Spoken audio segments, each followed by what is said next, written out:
Uh, Welcome to the Winnetka Village Council regular meeting for July 16th, 2019. I'd like to call the meeting to order, and the first order of business is to ask everyone to either turn off or mute your cell phones or other electronic devices, including me. And we'll start off with Trustee Dearborn leading us in the Pledge of Allegiance.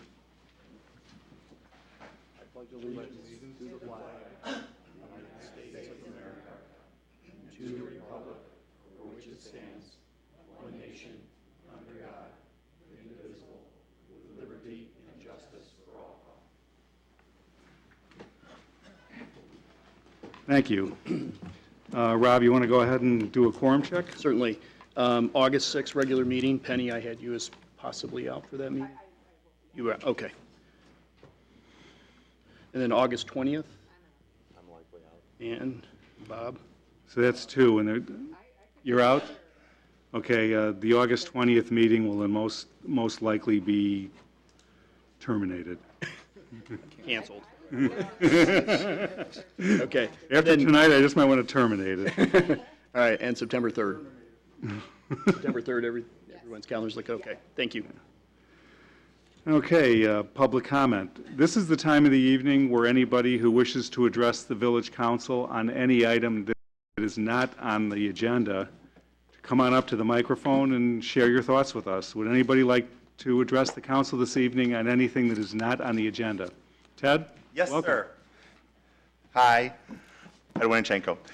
So it's probably been about 6 months, and, you know, there was the yard tour this last Saturday, and that got me thinking. And then I was looking at the website, and I saw your letter to the International City County Management Association talking about how we are going to enact policies that support clean energy. And I was at the yard thing, there was someone from Wilmette, you know, Go Green Wilmette president, and we were talking about the fact that there are like only 4 houses in Winnetka that have solar power, when there are like 40 in Wilmette that have it, and we're like, you know, one of the wealthiest communities in the country, and the reasons that people might not do solar power. And we get back to the whole idea that the community, the council, has never enacted net metering. I mean, I know we call what we do net metering, but it isn't, right? We don't pay the same rate going in and out. And people that are financially prudent, when they do the math, they see that by not getting retail payback, the time to recoup their investment goes from 10 years, give or take, to 25 years, give or take. And since solar panels have a lifetime of about 25 to 30 years, you go from financially sound investment, where you're starting to reap a reward after about a decade, to an investment where you're putting up a lot of money up front, and you don't get any payback for that. In addition, as you know, we've known, because it was done, you know, a few years ago, I'm subsidizing you every year, or the year that was calculated. I give the village about $60 or $70 more than it pays me back. So, I mean, I appreciate that. Thank you. Like that subsidy. But I also think that it's an interesting question, because it would be a nice question to ask Brian Keyes. If we had more people producing power, and if our peak hour went down, perhaps with a few more producers, you would actually save even more money in the amount that you pay the IMEA, because, you know, the calculation would change. So I, again, would ask you, especially since you're saying that you're going to enact policies that are going to support clean energy, one of the easiest things you can do is just adopt net metering, just like any other public utility is required to in the state of Illinois.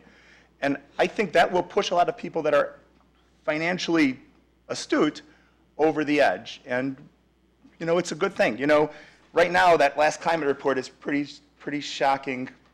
I always wondered if my children would die of old age. Now I wonder if I'm going to die of old age, because the amount of carbon that needs to be pulled out of the atmosphere is just mind-boggling. I mean, I don't know. I don't know what's going to happen with the planet, but I try to do what I can.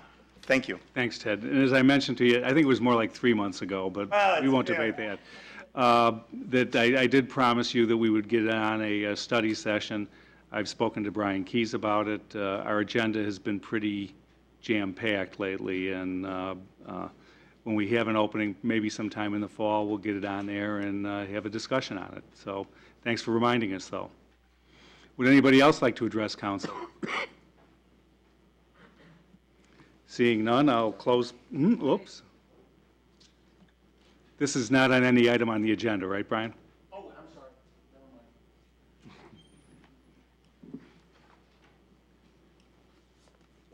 mind. Okay, see, anybody else? Yes, sir? Oh, okay. All right, well, at this point then, I will close public comment, and we will move on to reports. Trustees, we'll start down with Jack. Any report this week? No report. Andy? No report. Bob? No report. Ann?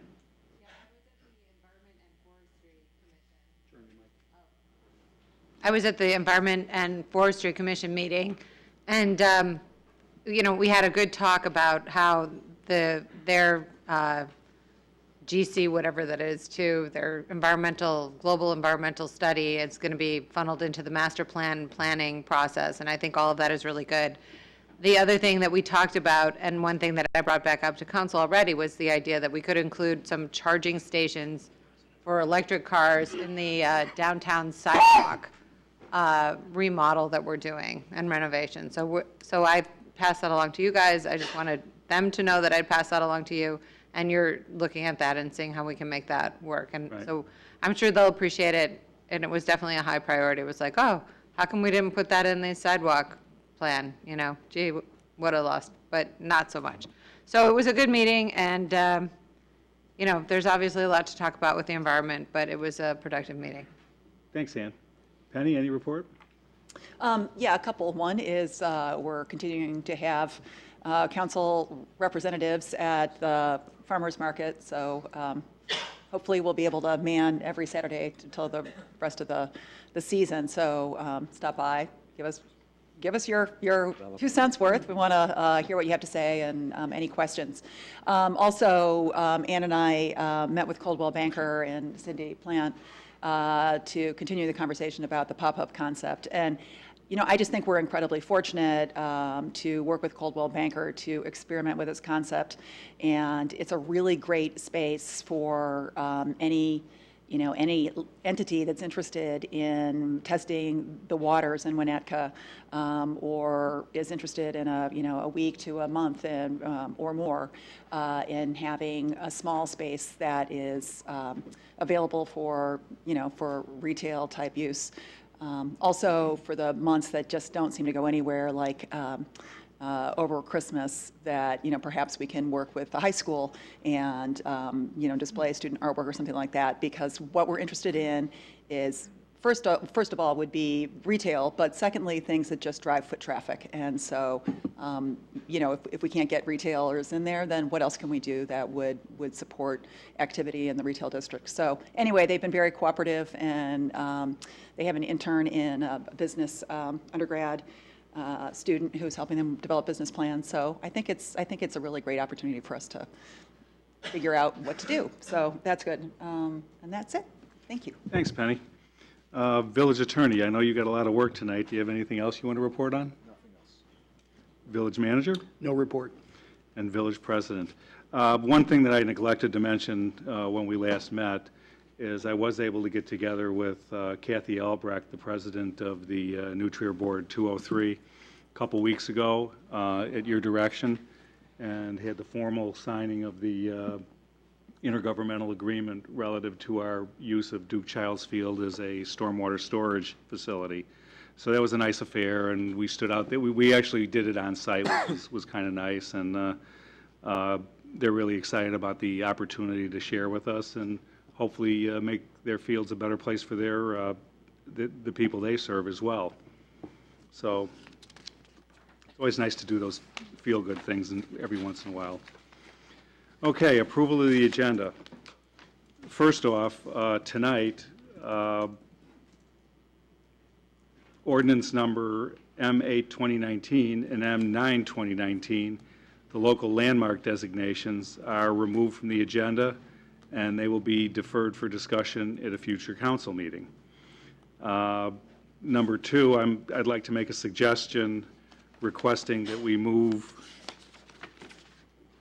item number 9A up to in front of 8, meaning it'll be heard after we run through the consent agenda. And without objection. So does anybody have a problem with making that change in the agenda and moving that up? I'm not seeing any yeses, so do I need to ask for a motion on that? Okay. Okay, does any trustee wish to move any item on the consent agenda for a separate vote? Seeing none, may I have a motion to approve the final form of the agenda? Second. Voice vote, all those in favor? Aye. Opposed? Motion carries. We'll move on to the consent agenda. I'll ask the village clerk to read the items on the consent agenda. Thank you. Approval of the warrant list dated June 28 through July 11, 2019, in the amount of $445,016.64. Resolution number R64, 2019, approving a letter of agreement renewal with AT&T for a village kiosk at 794 Oak Street for adoption. Thanks, Rob. Okay, may I have a motion to approve the consent agenda by omnibus vote? Roll call vote? Trustee Dearborn? Trustee Wedner? Trustee Lampier? Trustee Caladarchi? Yes. Trustee Creighton? Yes. Motion carries. Thank you. Okay, moving on, we will now move to new business, which is, sorry, folks, my pages are sticking together because of the humidity. Where the heck is it? 158. No, I have this special script that keeps me out of trouble, so here it is.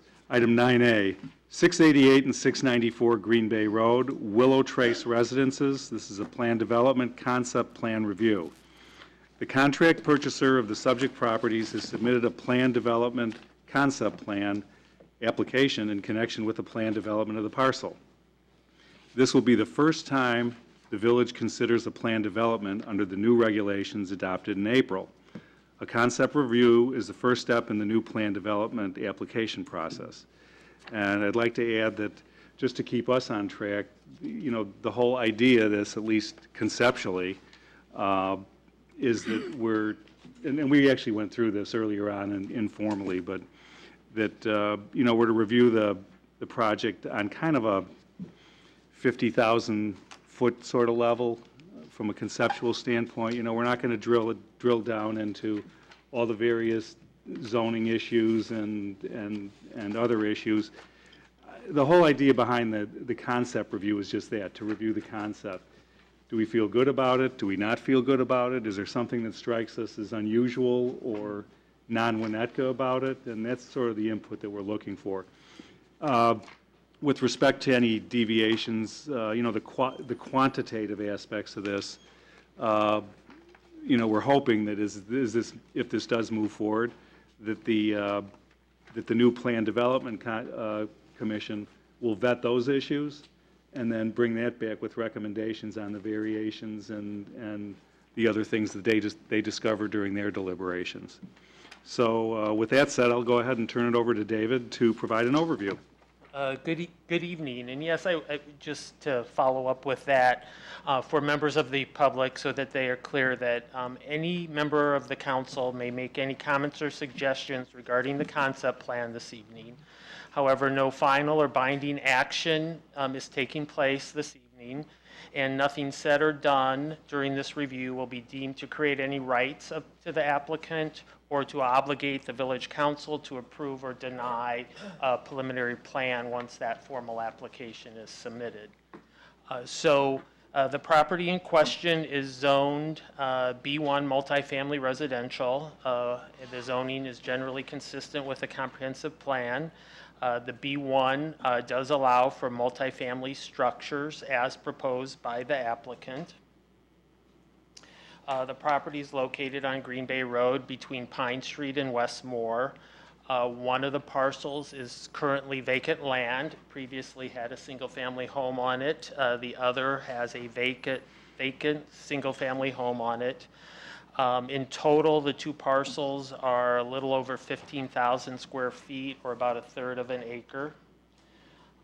Just in summary, the applicant is proposing a 4-story building consisting of a total of 6 units, plus a lower level with 12 indoor parking spaces, and there would be 2 additional outdoor parking spaces.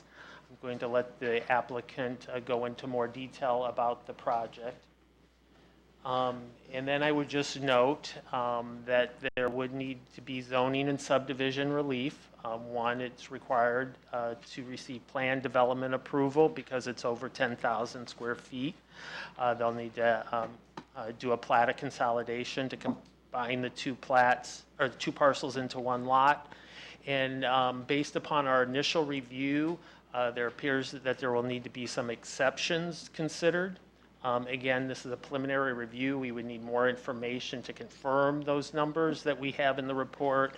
But looks like they would need a variation for gross floor area, building height, the roof form, and the facade articulation. And with that, I'll turn it over to the applicant so he can go through the project, and then any questions you may have of the applicant and myself. Thanks, David.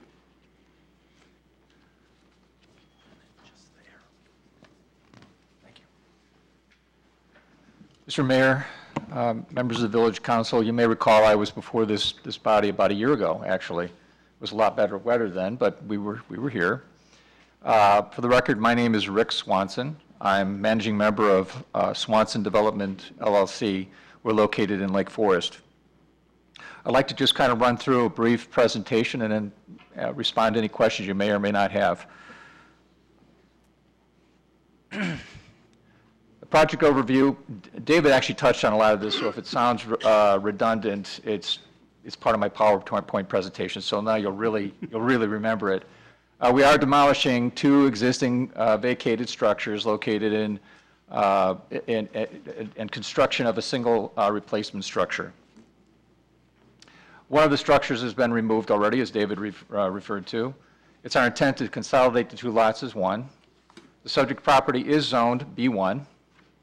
The new structure will include 6 2,200 square foot luxury flats in 3 stories. David did allude to a 4th story, but that's a rooftop deck and storage, which we'll get into in a moment. 12 enclosed parking spaces will be provided under the proposed structure, with 2 additional spaces provided in the rear. A rooftop garden and 4th floor lounge with storage units for the residents. The ceilings will be 10 foot on each floor. The exterior is designed to embrace the English country aesthetic character of the village's business district and established architectural guidelines. Relevant data. The collective sites are 100 foot by 150 foot, in total 15,175 gross square feet. The property is served by municipal sewer and water. The proposed structure is permitted in the B1 zoning district. Our project is within the allowable density for the site, which is 18 units per acre. In this case, we were a smaller lot, so of course we're only allowed 6. Our project meets all setback requirements. All improvements within the property will be privately owned and maintained. The request for zoning exceptions. We will be respectfully requesting zoning relief on the following: an increase in the building height from 35 feet to 50 feet 6 inches. The maximum height of this zoning designation is 35 feet and 2.5 stories. The proposed structure is 50 feet 6 inches to the highest peak. So I'll explain that in a little more detail as I go through my presentation. We will be asking for an increase in gross area of the GFA from 12,140 allowable to 22,957.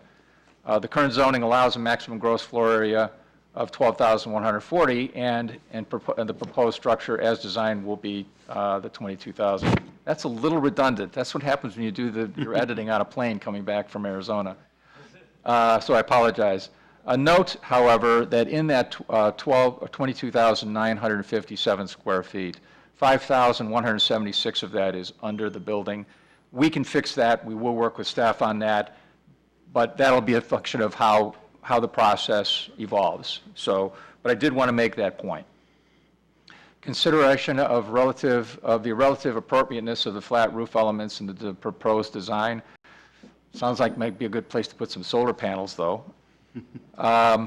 Clarification of the facade articulation language of the village ordinance. Again, we believe we'll be able to work through that with the Architectural Review Committee.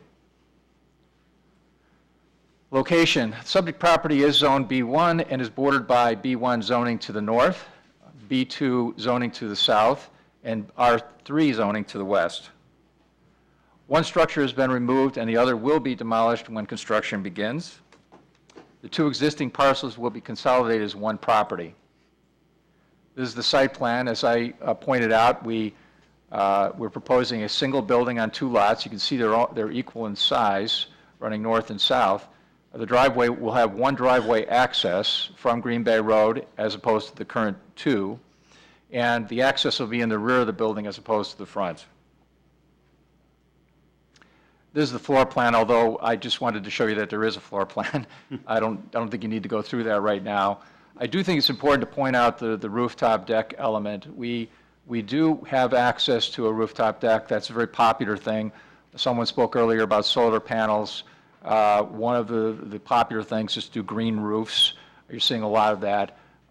We are going to try to incorporate that into this. We do have a small lounge. And as part of this design, we thought it was a good idea to have some storage for our new owners. Usually when you downsize, it's a very difficult process, and you always have stuff you just can't let go. So we're going to have some small storage lockers offered for our residents. This is the proposed building. I drew it as it relates to the existing structures on the north and the south. You'll note that it's a three-story building, although technically it is four-story if you count the rooftop area. But we are proposing 3 stories of units, nevertheless. The building is intentionally raised out of the ground about 3 feet. It's actually about 2 foot 8 inches. So I'm pretty sure we're going to be able to work with the village on removing any counting of that lower area in the garage. But that's intentional because we want to raise the building up off the ground for the first floor units. This is the south elevation. You're not going to see much of this unless you live there, but that's what it'll look like. So you can see the architecture is consistent, and I've got better renderings as we go forward in this, but I did want to do a cross-section showing how the site does pitch and how we would address the underground parking in the back. This is a rendering of the street view, looking at it from the what I would call the south east corner, looking northeast, or northwest, excuse me. This is another view from Green Bay Road.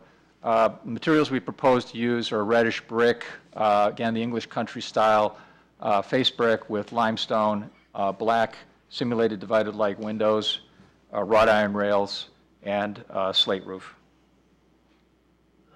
Again, this is another perspective from the sidewalk looking at the building at Green Bay Road.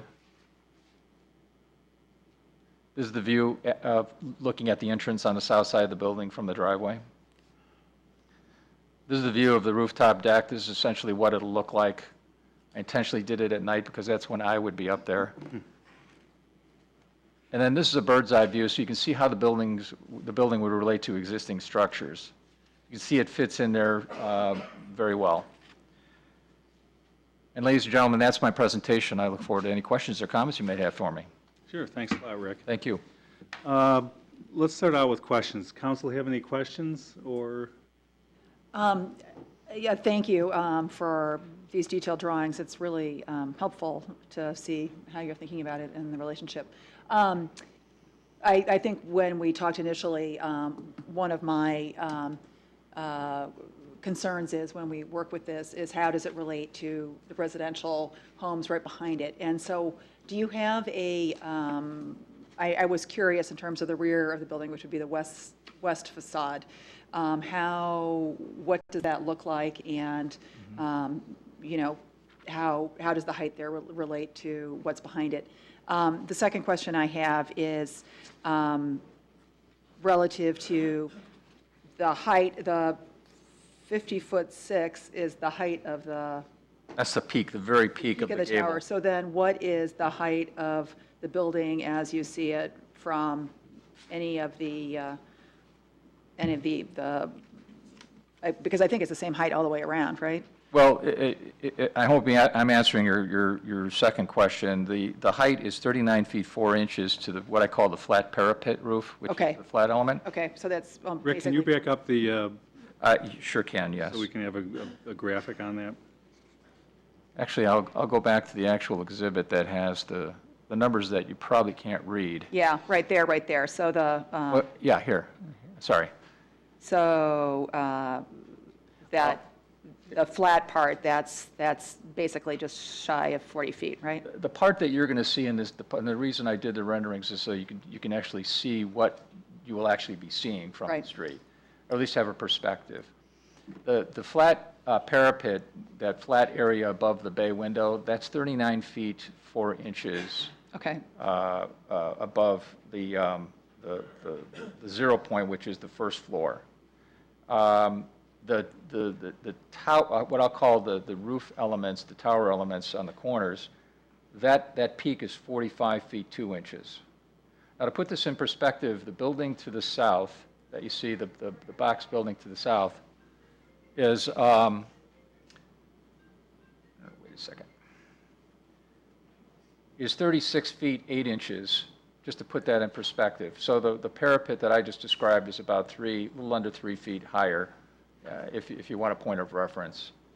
And then the structure to the north, which is a 2-story structure with a steep pitch roof, that's 34 feet to the very peak of that roof.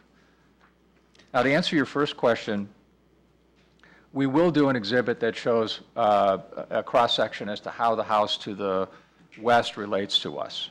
We'll do that much like what you see here, except Right. we'll include broader information. In addition, the view they're going to have is pretty much here. If you look at this view, it's symmetrical on Okay. the back of the building. The only difference is that under the bay that you see on the lower level, we'll have a garage door, which you won't see.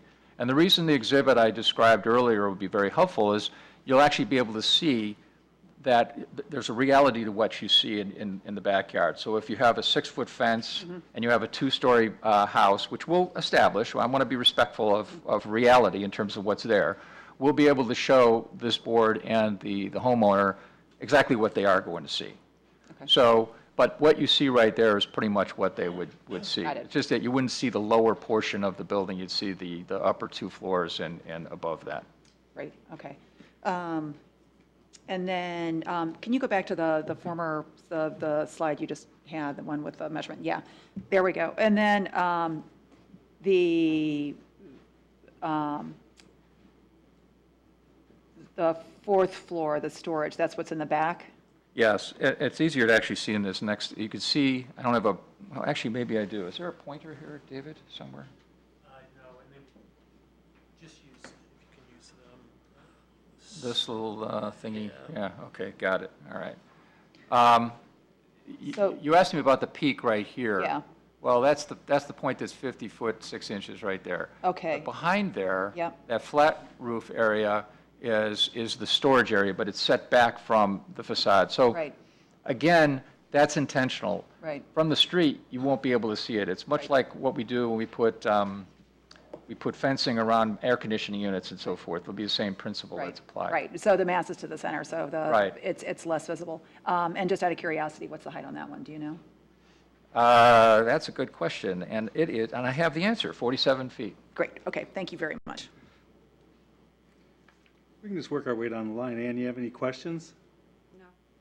Bob, questions? So the parapets and so on, is that just, that's bringing the height up to 47 or so, is that just architectural design? Is there any utilitarian use for the corners and the gable that's up at 50 feet? Is that? Well, it does serve two purposes. It serves them, it provides provides an aesthetic, clearly, the gable, as opposed to just all flat roof, but it also provides screening for whatever's going on behind there. We're utilizing that space behind that gable.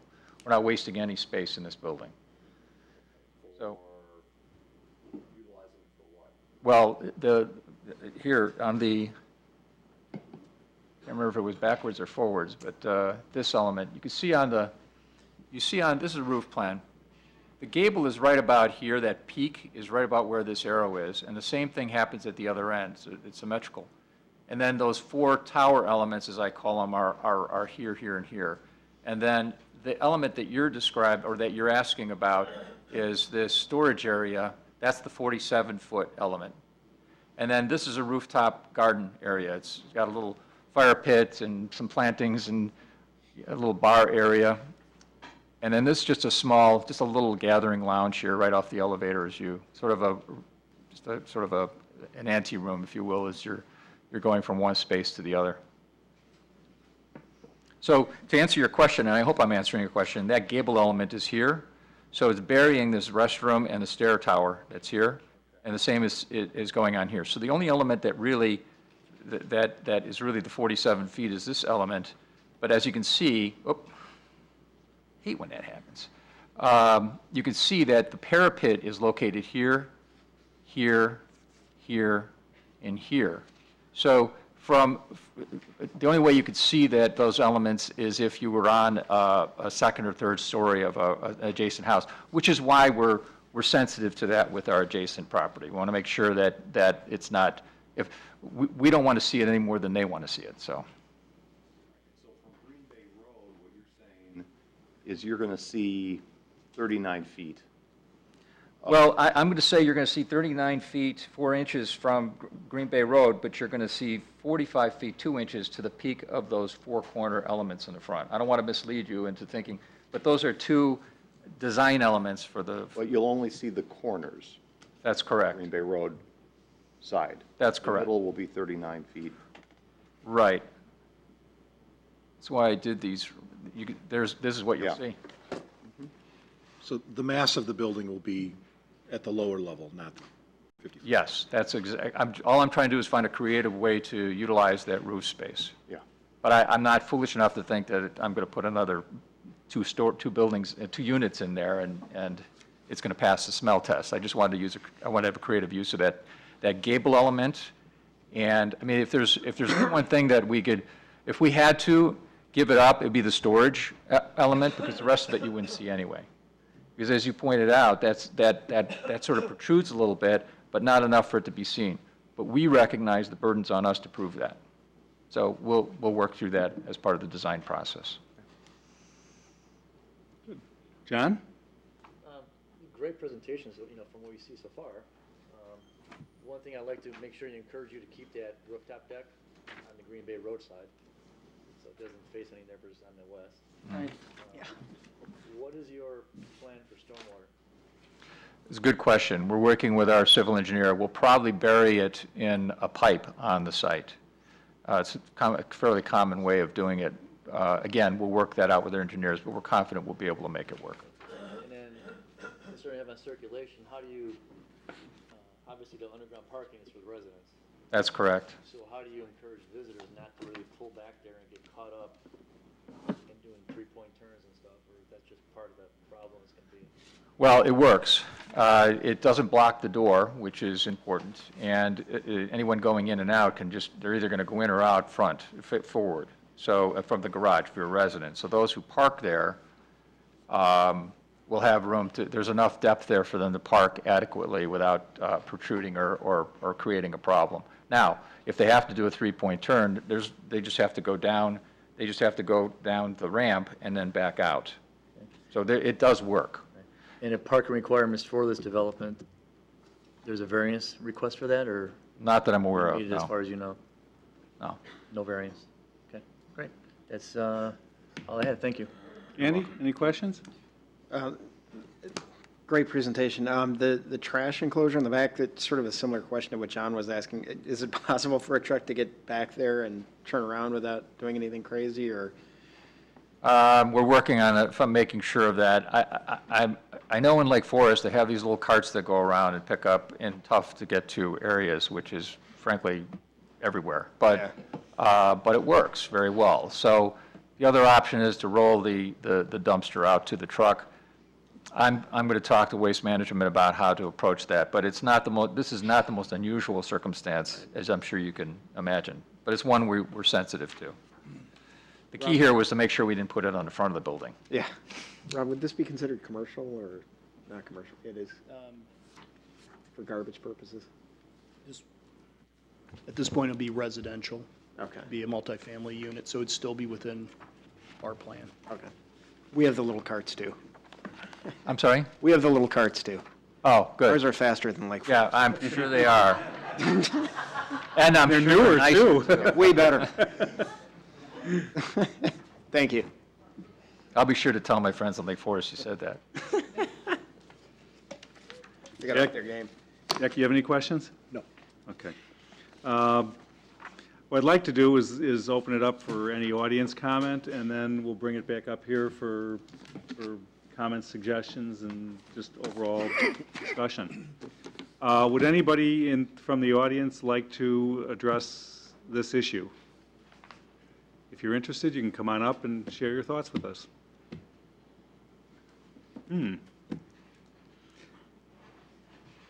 Like to hear. Last chance. All right, I'll close public comment. That was quick. I thought we'd hear something. They're not here for that. Yeah, I know, they're not here for that, but maybe if we would have heard that before, we wouldn't be here tonight, so that's why I'm encouraging. All right, any thoughts? You just jump in and share your thoughts, ideas, comments? I really like it. I liked it the first time, but it's sensitive to the design sort of expectations, I think, of the village. The scale seems reasonable, where the height is higher than what is allowed currently. It seems to make sense from a design standpoint, and it wouldn't overmass the property. So I thought it was a really thoughtful, sensitive approach, and I'd really like to see more properties like this in the village as I think about my kids moving out and me wanting to maybe stay here, if I can, find the right place. Well, it's interesting you should say that. We actually began this process looking at townhouses, and we took the time to actually meet with, and you may recall I actually stated this last year, we met with local real estate professionals and wanted to hear what the market was telling us. What does the community need? Not what does the developer need, what does the community need? Because usually the needs are aligned. We consistently heard the need for single floor living. It was okay if it was on a second or third floor, but you wanted to have everything on one floor. And we also were told that it should have higher ceilings and it should have this. And so a lot of the things we're incorporating into the design, including, frankly, some of the design elements you see on the facade now, are actual input we receive from people in the community. So it's been a very productive process. And usually developers let their egos get in the way and they think, okay, well, I know better than everybody else. But it's amazing what you learn when you actually listen to people. So it was interesting you made that point. Thank you. Other comments? Do you plan to go through the normal plan commission zoning process or part of the PD process? Or is that the? It's a PD. Okay, great. All right, Yes. thanks. So our shiny new toy is getting a workout. And I get to be first one to try it. Lucky you. I have a couple comments. Overall, I think it's a good-looking development, and the peaks pushing up to 50 feet really don't bother me much because I understand the architectural and the functional reasoning behind them. I want to point out to everybody that this massive deviation, this perceived deviation in FAR is really a result of classifying the underground parking as a story because it's pulled up out of the ground. So it's important to know that even though on a percentage basis this looks like a huge deviation, it really isn't when you call the garage what it really is. I mean, it's just, and it certainly does make sense to raise the building up out of the ground to make those first floor units up off the sidewalk and a little bit more attractive for the people who will ultimately be living there. Secondly, I'd like to say that, Rick, I think it would be the right thing to do and the neighborly thing to do before you go too much deeper in the process to, sit down with your two neighbors to the rear and just talk them through it and show them what you're planning on doing and help them understand what sort of changes you're proposing here. Meet with them so you have a good conversational dialogue and try to find out what their concerns are and make sure that you're able to address them. I mean, you can't make everybody happy all the time, for sure, but certainly I think reaching out to them on a one-on-one basis and taking the time to hear them out before you get into the public process would really be something worthwhile, too. Well, Mr. Mayor, that's typically my process. I've intentionally waited until now because I want to feel comfortable having that conversation, but that'll be the next step, and we will certainly talk to our adjacent property owners before we ever appear before the Plan Commission or Plan Development Board.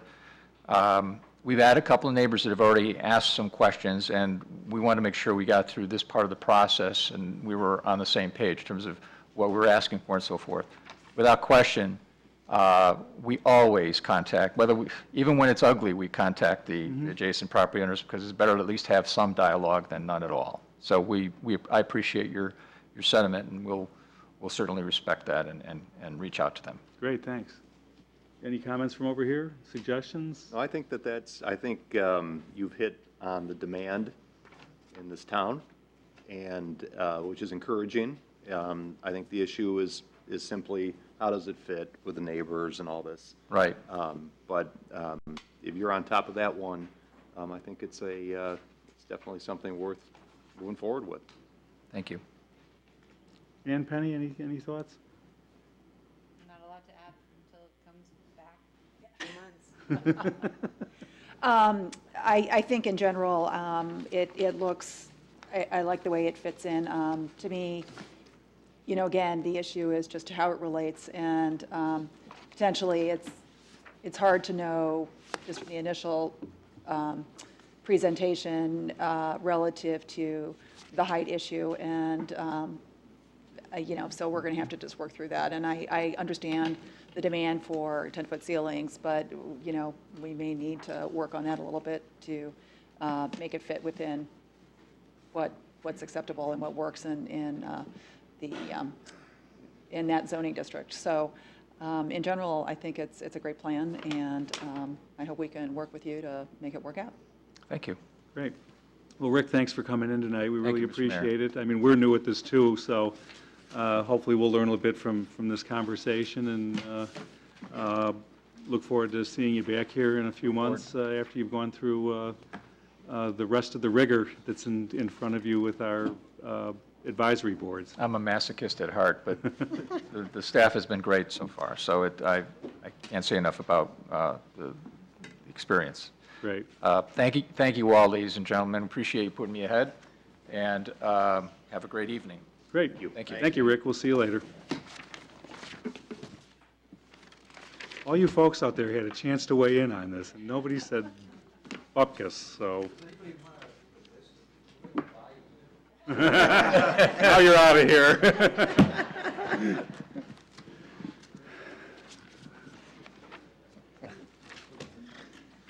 Okay, now that I've flip-flopped the agenda, I'm confused, so just hold on here a second, folks. We're back to item 8. Yes. Ordinances and resolutions. Okay, here we go. All right, so our next order of business is item 8C, resolution number R63, 2019, approving, rejecting formal bids. We're approving the rejection of formal bids and entering into a contract with Epoxy Flooring US LLC. This is up for adoption. The 2019 budget includes funding for replacing the floor at the fire department's apparatus bay. After a disappointing response to the village's request for proposals for the project, the village attorney suggested the bid process be formally rejected in favor of a direct negotiation of an agreement with the desired contractor. And here to review is Fire Chief Alan Burkowski. I think you nailed it, though. Good evening. We're requesting approval to waive the formal bidding process and enter a contract with Epoxy Flooring US. Over the last few years, we've been trying to maintain our apparatus bay tile floor, which is really unusual. We hired tradesmen, we made the repairs ourselves. It's apparent the tiles are failing from age, as in the past we've had water issues in the police gun range, hollowing spots, and cracking tile. The underlayment is separating from the tile, causing more hollow spots, and it's really a concern for us when we're driving our heavy rigs over these 1-inch gaps. Last year, we began to do some research into the flooring options. The most common option was epoxy flooring finish, and we began by getting some quotes for the budget purposes. Incidentally, this project is being funded by a combination of the Village Capital Improvement Plan and the Foreign Fire Tax Board Fund. The Foreign Fire Tax Fund is a funding mechanism regulated by state statute. Each year around November, the village receives a check. The check is usually around $70,000 and represents a percentage of the cost of homeowners insurance policies that are purchased outside of Illinois. The funds are actually earmarked for fire department operations, and the board members are determined by both state statute and village ordinance. Any purchase utilizing the fund must be approved by the Foreign Fire Tax Board, as well as the need to follow village purchasing policies. With me tonight, I have Deputy Chief John Ripka, who actually done really a lot of the legwork on this project and the bidding and negotiations. So I'm going to let him explain to you how we determine the action before you tonight.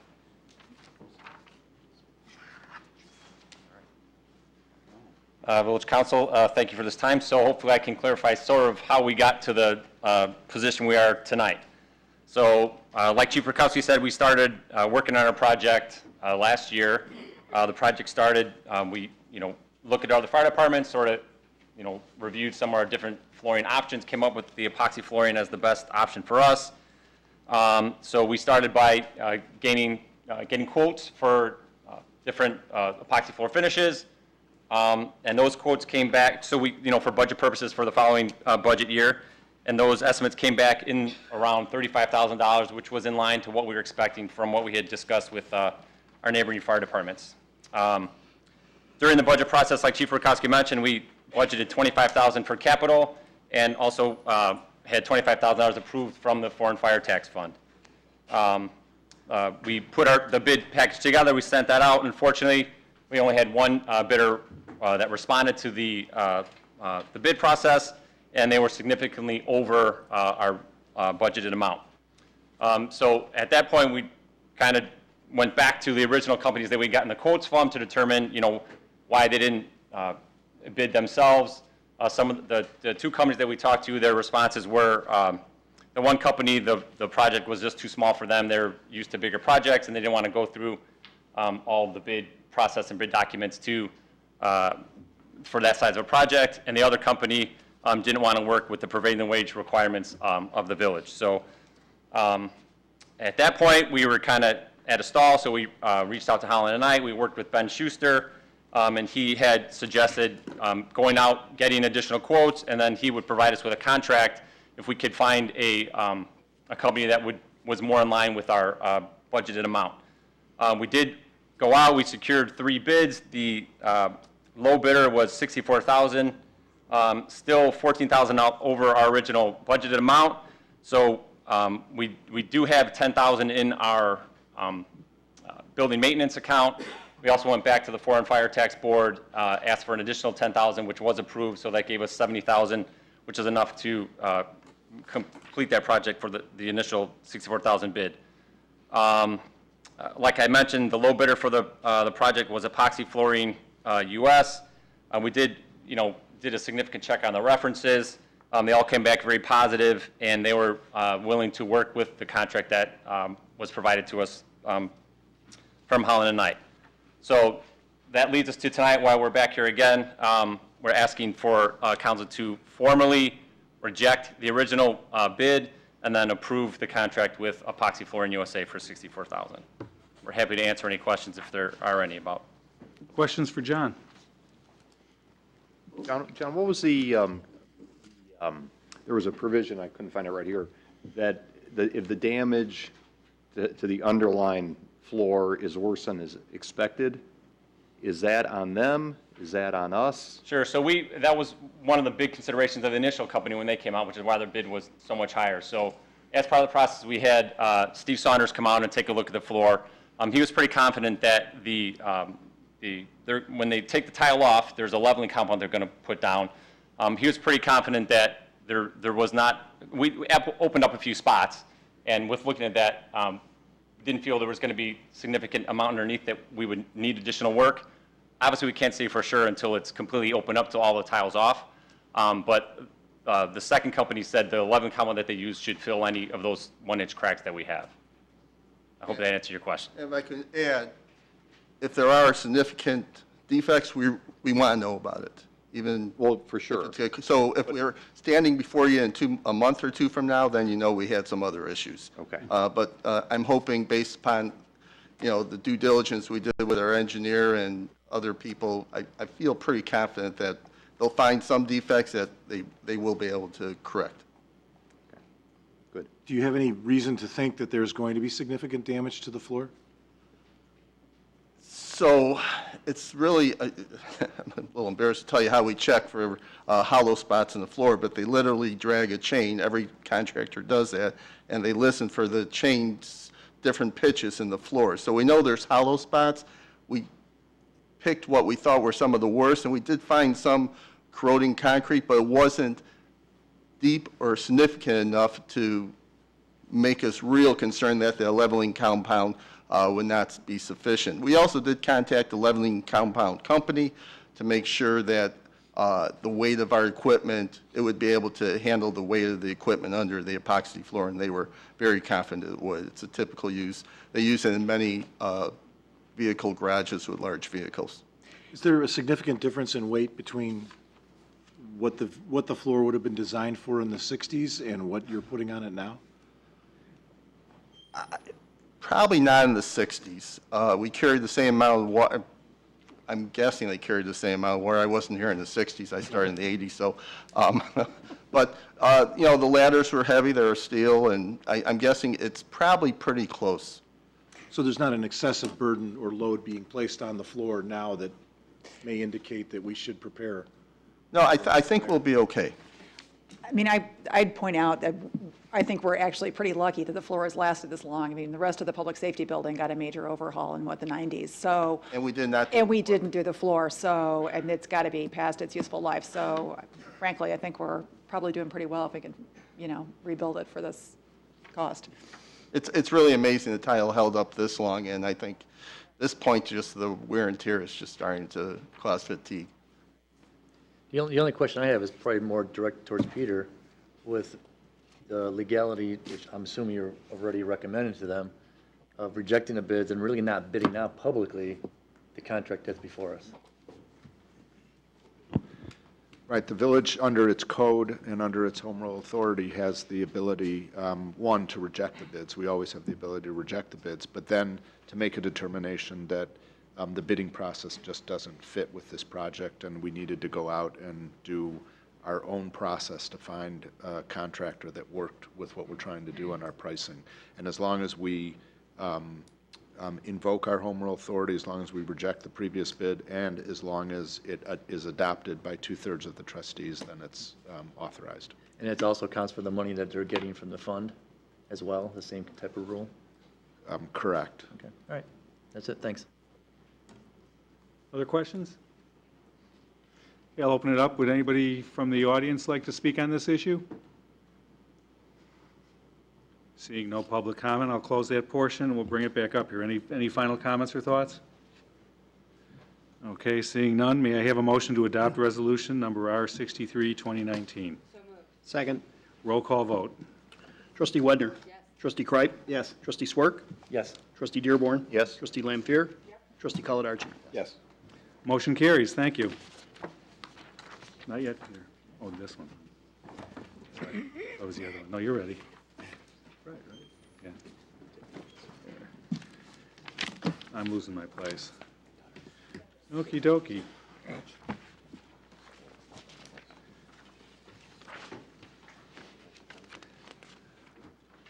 My agenda's a mess, folks, so bear with me here. Who the hell's this one? Perfect. It's an 8. Okay. I'm useless. All right, next item, item 8D, resolution number R65, 2019, regarding zoning regulation, licensing, possible prohibition of recreational cannabis businesses. And this is potentially up for adoption. Under the recently enacted Cannabis Regulation and Tax Act, the village has the authority to regulate or prohibit the retail sales of cannabis within its corporate boundaries through zoning amendments.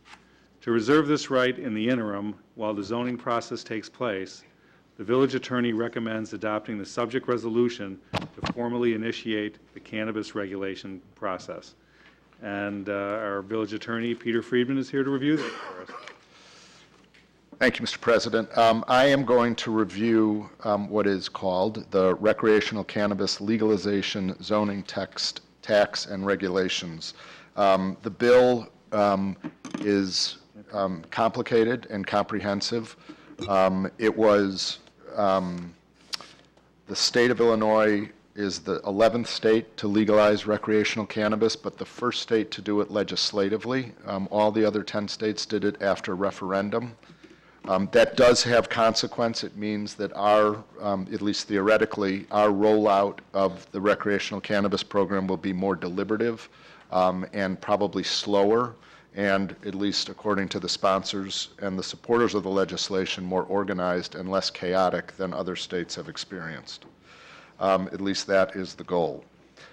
Regardless of whether the village chooses to prohibit, and we'll get into that, I'll get into that in the presentation, prohibit the sale and manufacture of recreational cannabis in the village, the legalization of recreational cannabis, the possession and use of it is going to affect the village and its police department and its employees and employment relationships.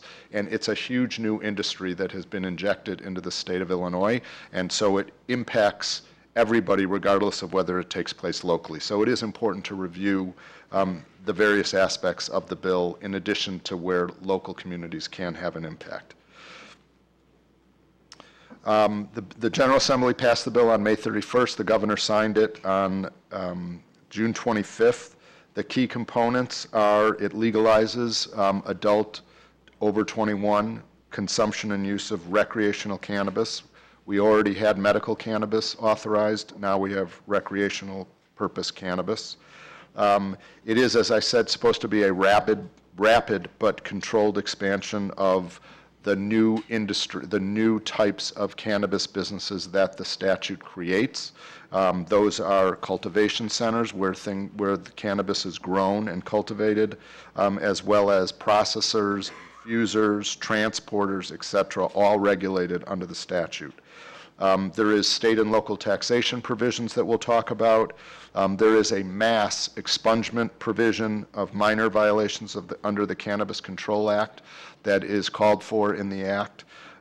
Very complicated provisions. There's also a front-end huge social equity program in the statute, loans for minority businesses, preference points for MBE businesses in licensing, and large monetary grants for communities impacted by the previous prohibition of recreational cannabis.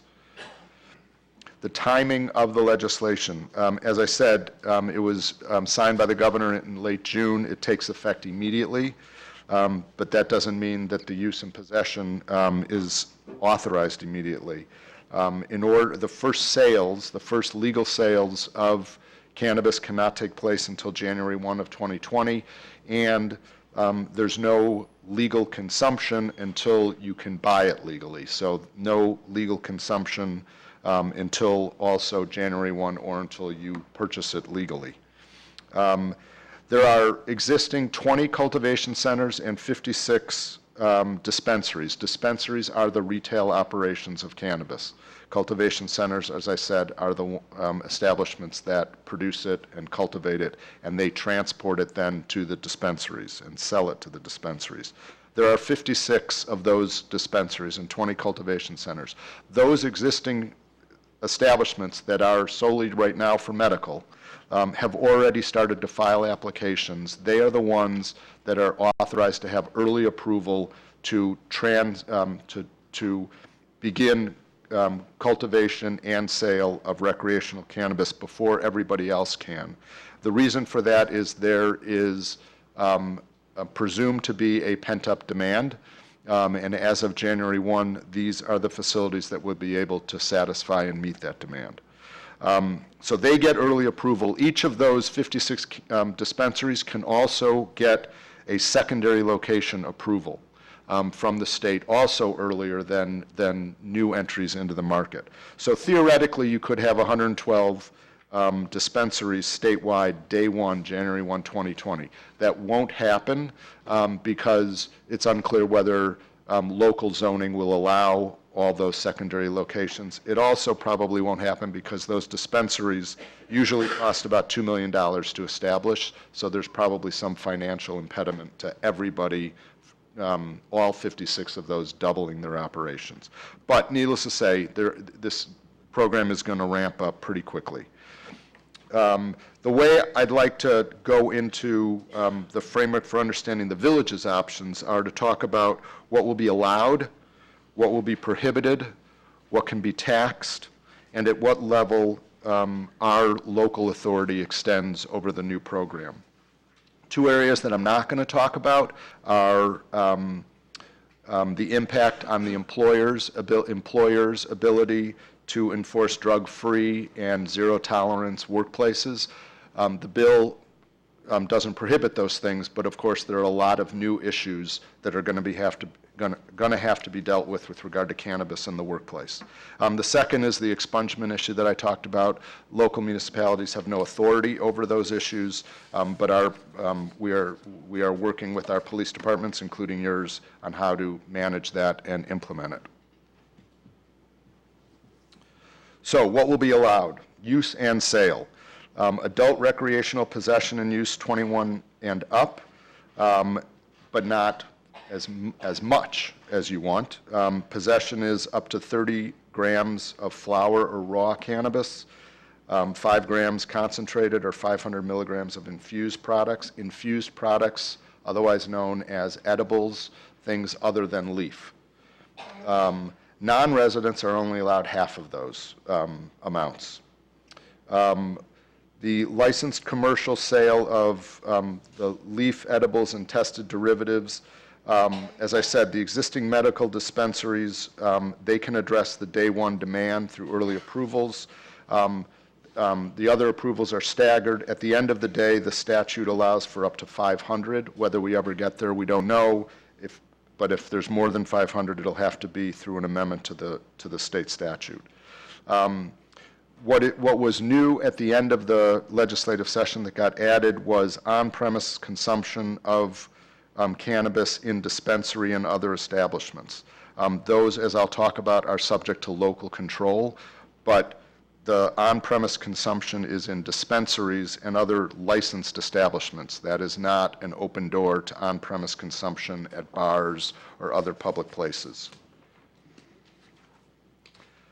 What will be prohibited? Location, this is under the statute. There can be other prohibitions under local laws we'll talk about.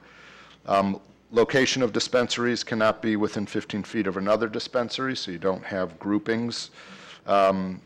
No consumption in public places, and public places are defined very broadly as any place where a person could reasonably be expected to be seen by or observed by others. Very, very broad. That does not include residences or, as I said, cannabis establishments that are authorized to allow on-premise consumption. So no hookah lounges, no private smoking clubs, no consumption in a private club. That is our interpretation. And this has been asked. Obviously, well, let me get to that in a minute. No consumption on school grounds, no consumption in close proximity to persons under 21. You'll note that somebody can consume in their house, even if there are children under 21 who live in their house. The prohibition only applies outside of the house to those under 21. No sale to minors, no home delivery, and there are restrictions on advertising for cannabis. As I said, youth possession and consumption, except for medical purposes, prohibited. It's a Class A misdemeanor, and the Secretary of State can revoke driver's license for violations. In vehicles, open containers, it's suffice to say it's similar to liquor. No possession unless the cannabis is sealed, in an odorless, tamper-evident cannabis container and reasonably inaccessible. These cannabis containers that the retail establishment will sell the cannabis are in exactly that type of container or bag, and it will be sealed, and it will have information, very detailed information about where the cannabis is from, how much it is, what the potency is, etc. The DUI, very complicated issue. I know our police department and all the police departments are struggling with this. They were generally opposed to the legislation, mainly because of the difficulty in showing DUI. This statute does not change the vehicle code at all with regard to DUI. Driving under the influence applies not just to liquor, but any mind-altering drug that impairs the ability to drive safely. That continues to apply. The problem is that marijuana cannabis is very difficult to detect. It's not detectable in the same way liquor is or other drugs. And the statute lays out some hard and fast rules. So if there's over 5 nanograms or more of THC in whole blood, that's per se DUI. The presence of less can still be DUI if there's other evidence of impairment. And a refusal to submit to a field sobriety test or other chemical testing could be subject to a 6-month suspension. But that whole area is tricky and unsettled because the technology is not yet caught up to the statute. And use by firefighters and police while on duty or on call is prohibited, needless to say.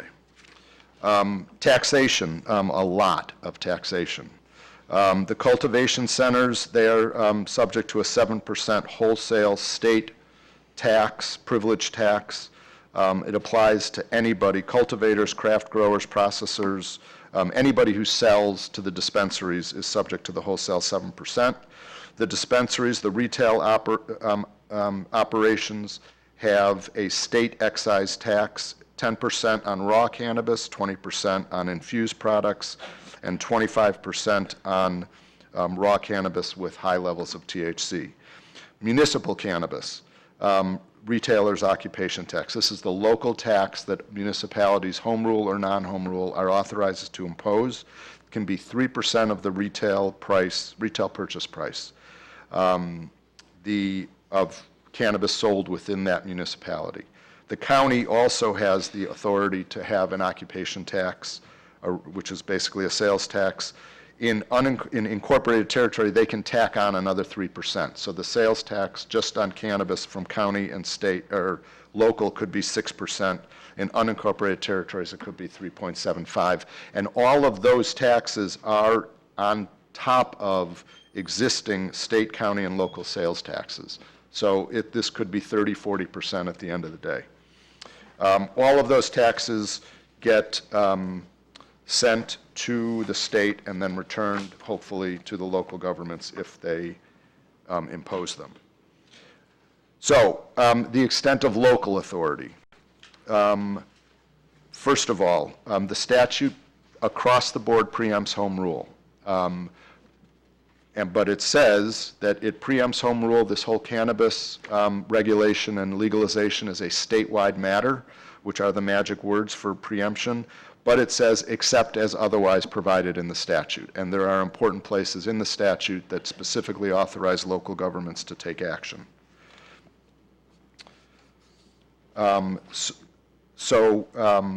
Municipalities can enact reasonable, this is one of them, municipalities can enact reasonable zoning regulations for cannabis businesses that don't conflict with state act. And let me just say up front, the way this act came into being, it took 2 years, there were multiple versions, and unfortunately, as we got toward the end, some changes were made at the end, but there were not clarifying or consistency changes made to previous versions or previous parts of the statute. So there are inconsistencies in the statute, and there are specifically inconsistencies with regard to the extent of local authority. So as you'll see, the statute says we can enact reasonable regulations for cannabis business that don't conflict with the act. The act has a whole bunch of stuff that you could interpret, if we did certain things, would conflict with the act. Our position is that, broadly speaking, as I'll talk about, because we have the authority to prohibit, then that's clearly inconsistent with the act, because the act authorizes these things. So if we have the authority to prohibit, we have a broad range of non-prohibitory things that we can do with regard to cannabis businesses. But specifically, for example, if we don't prohibit, we can limit cannabis businesses to specific districts, and impose parking requirements, and we can require certain cannabis businesses to be located in one district and certain other types of cannabis districts to be located in another district. We can require different zoning approvals for different cannabis businesses, conditional and special use permits, and impose what the statute says is authorized as time, place, manner, and number of operations. So again, our interpretation is number of operations. 0 is a number, and so we can set it at 0 or prohibit it altogether or do less than that. As I said, we can outright ban all cannabis businesses by ordinance. We can impose conditions if we don't prohibit in the manner with regard to security, hours of operation, distance between establishments, you name it. We think we can do that. And if we ever get to that point, we'll just have to make a separate analysis of whether we think it's authorized under the statute.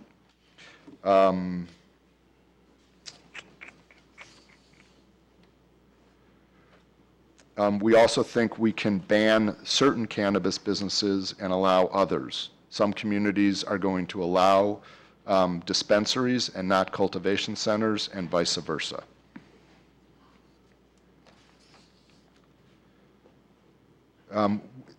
We can regulate consumption in a manner consistent with the Act. So in other words, if the Act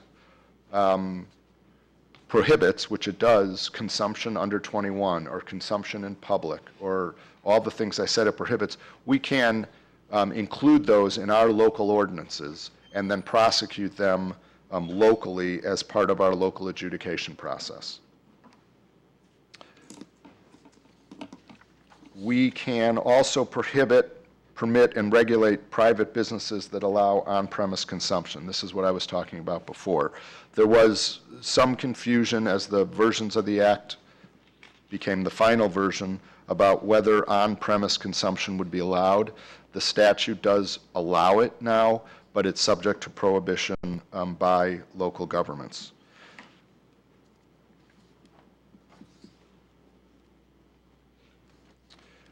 Local licensing. The statute makes relatively clear, the legislative history makes more clear that the Act was not intended to allow a local licensing regime for cannabis businesses similar to how we license liquor establishments. The state did not want, again, on the floor of the House and the Senate as they talked about this, said explicitly that that the state would not honor the way it honors local licensing decisions with regard to liquor, a separate regime locally for cannabis businesses. So that brings us to tonight. We call this a red flag resolution for a couple of reasons. Our code right now in Winnetka does not address cannabis operations, medical or recreational. There have been some creative cannabis operators in other communities where that has been the case, who have said, regardless of the normal zoning rules, which would say if it's not set out explicitly in the zoning code, it's prohibited, which would be our opinion and is our opinion, and we state that opinion in the resolution. But they have argued or said, they haven't really argued very hard, that, well, cannabis operation or dispensary is just like a drugstore, just like a, just like a normal retail operation, and so it shouldn't be it doesn't need to be designated separately, and so we'll go under this retail operation zoning classification that may be a permitted use in a certain place. And some municipalities have worried that they didn't want anybody to try to take advantage of that quote-unquote loophole, which we don't think exists, but this resolution closes any opportunity for anybody to argue that that is the case until we amend our zoning code to completely close that loophole. So what this does is say the state has adopted this new act. We are going to amend our zoning code to address the new act as we want to do it in the village of Winnetka, and until we do, the world is on notice, one, that we think it's prohibited, and two, that we're in the process of amending our zoning code to deal with it, and so nobody can get in under the tent and try to argue that they have any kind of vested right in a permit for a cannabis business before the village has taken official action. So, questions to consider. Whether all or some cannabis businesses should be prohibited in the village is the threshold question. And let me just stop with that before I go on to the others. The threshold question is whether the village wants to prohibit these cannabis businesses from operating in the village. It's a pure legislative policy decision of the council, and it's authorized under the statute. If the answer is yes to that question, if there's a consensus that the village wants to prohibit these, then while we've put in the resolution that the zoning amendment in public hearing would be referred to the Plan Commission for a public hearing, if the consensus is to prohibit that, then you might want to consider holding the public hearing yourself, which you're authorized to do for text amendments under the zoning code, have the public hearing at the council level, and then adopt an ordinance that would prohibit cannabis businesses, as opposed to giving direction to the Plan Commission that you intend to prohibit it and have the Plan Commission have a public hearing, which would add another meeting, and it would just be a little cumbersome to do. Totally your choice on who has that public hearing.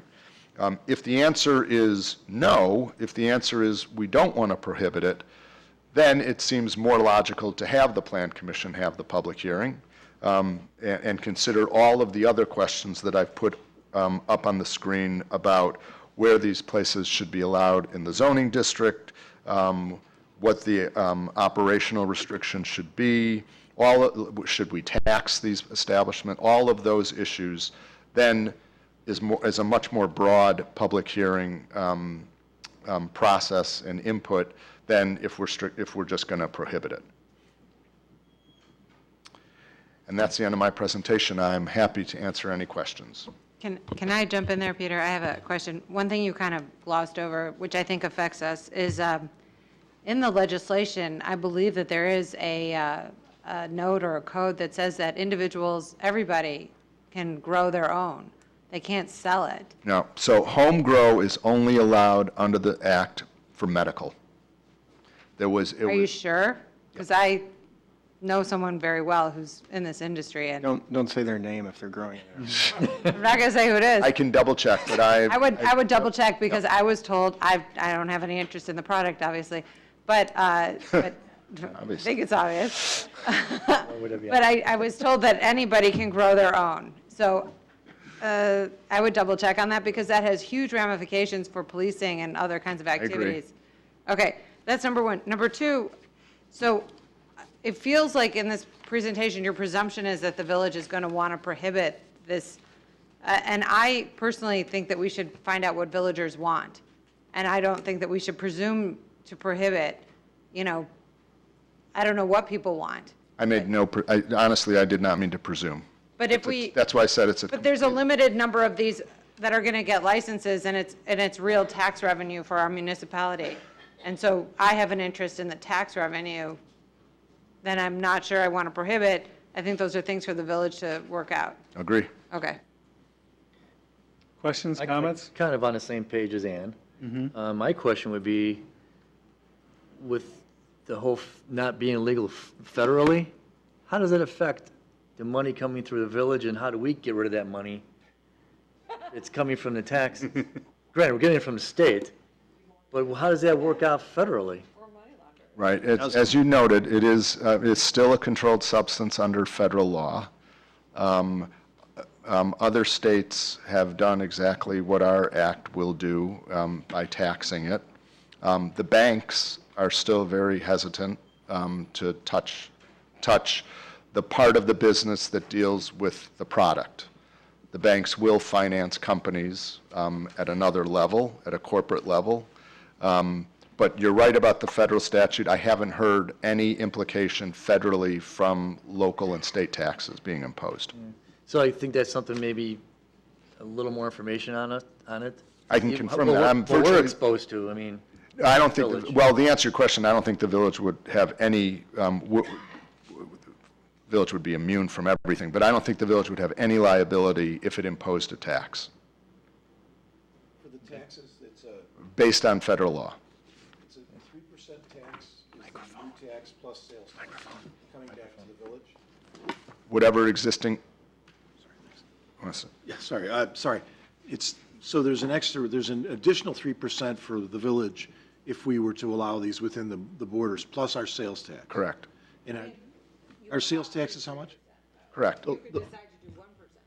Right, but I'm saying the maximum amount that we could get from it would be 3% in addition to the sales tax on the sales anyways. Correct. And how much is the sales tax the village gets? I can't remember. Jack, it's 1%.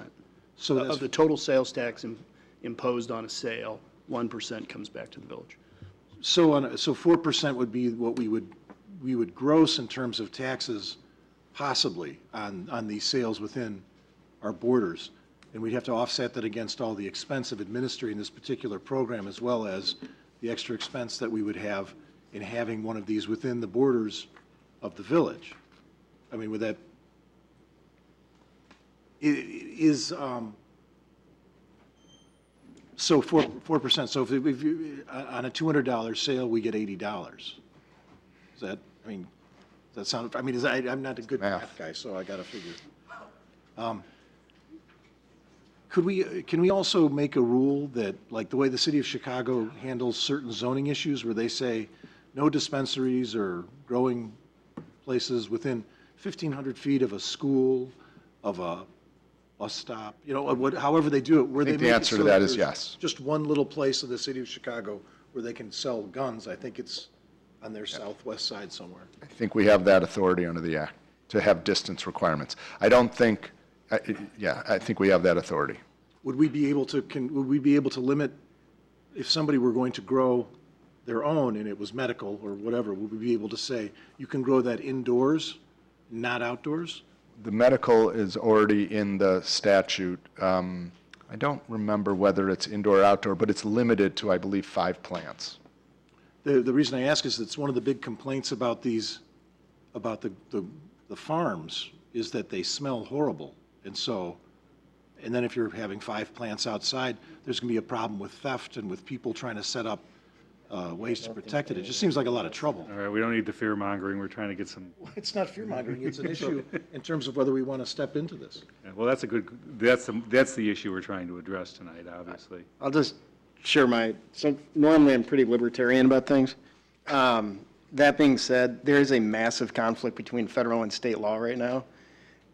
And I, as much as I think I would never want to see medicinal marijuana be criminalized, without getting into the whole debate about the issue, I think it's irresponsible for a village to not do what we can to convey to our citizens that you could get arrested if you do this. You still are breaking criminal law. You can lose your job. You can get evicted. So I'm not really on board with embracing what our friends in Springfield have done. It's sort of like the state of Illinois, if it were a patient, it's dying, and we went to a doctor, and instead of like treating the heart attack the state's having, our pension system, everything else, they gave us a tattoo.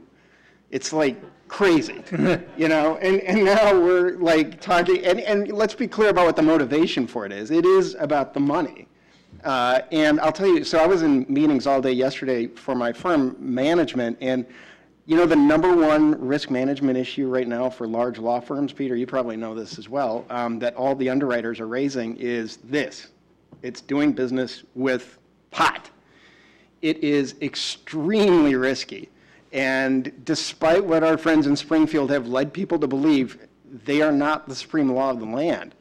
And so, you know, maybe this sorts itself out. Maybe the feds and the states get on the same page. But Andy, there's actually legislation at the federal level that's about to make it legal for all 50 states. So I don't think. And when that happens, then I'm on board with your point of view, which is let's hear what the residents want. Until then, I don't think there's a discussion to be had along those lines. Maybe we could do it in advance of that, but I think as long as the supreme law of the land, the federal law is that these are controlled substances, I really don't care what they say in Springfield. I would want to, and I don't want to stick a put a stick in the eye, but I think we do the maximum we can to comply with federal law. It's like we're trying to balance, when we were sworn in, we swore to uphold state and federal law. Well, how do you do that when they just don't even, it's idiotic. So I would be supportive if federal law, is changed so that it's consistent. Great, let's have the discussion, let's hear what the community wants.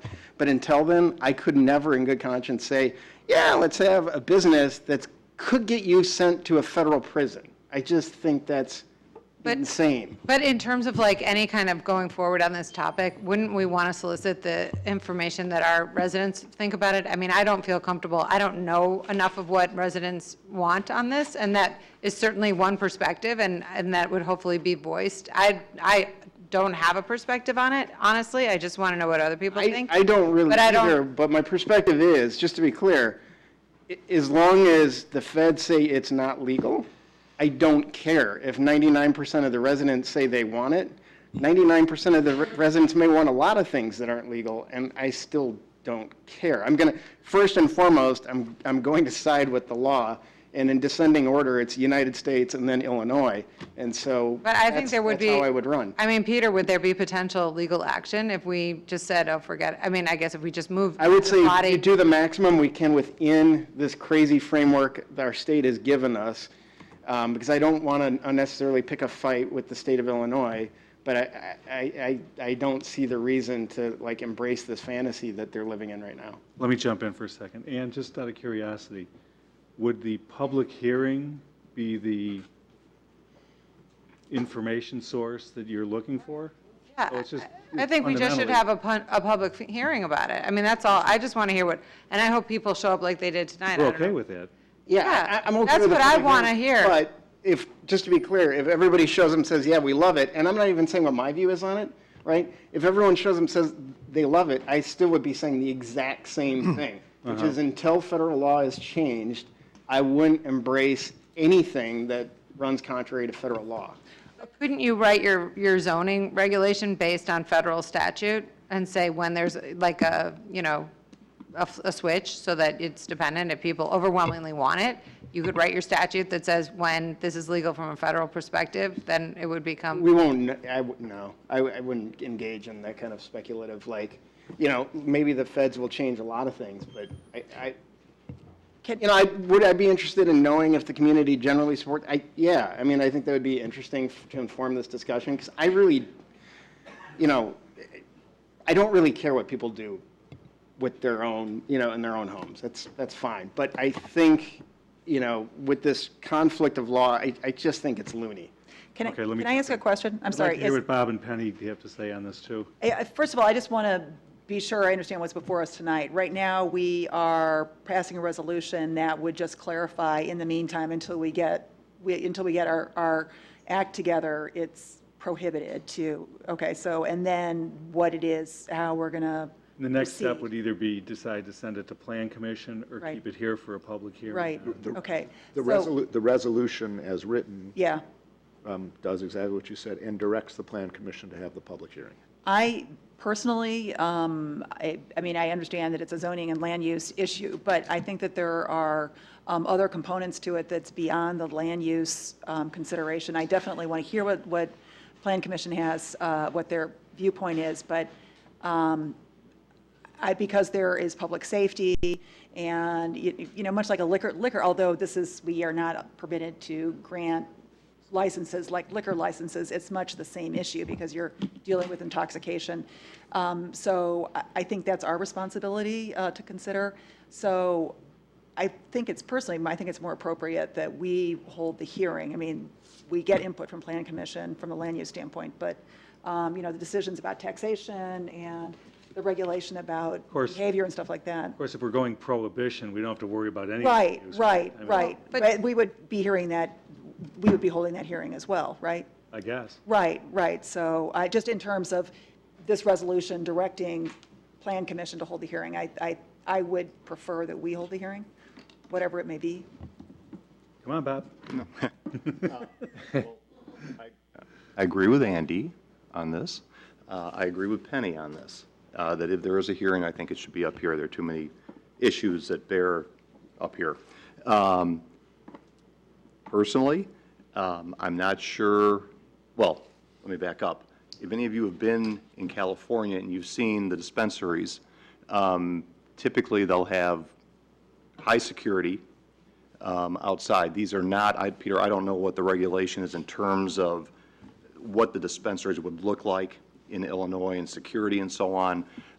It would be very out of place, to my way of thinking, to have one between the pizza store and Little Ricky's. I mean, I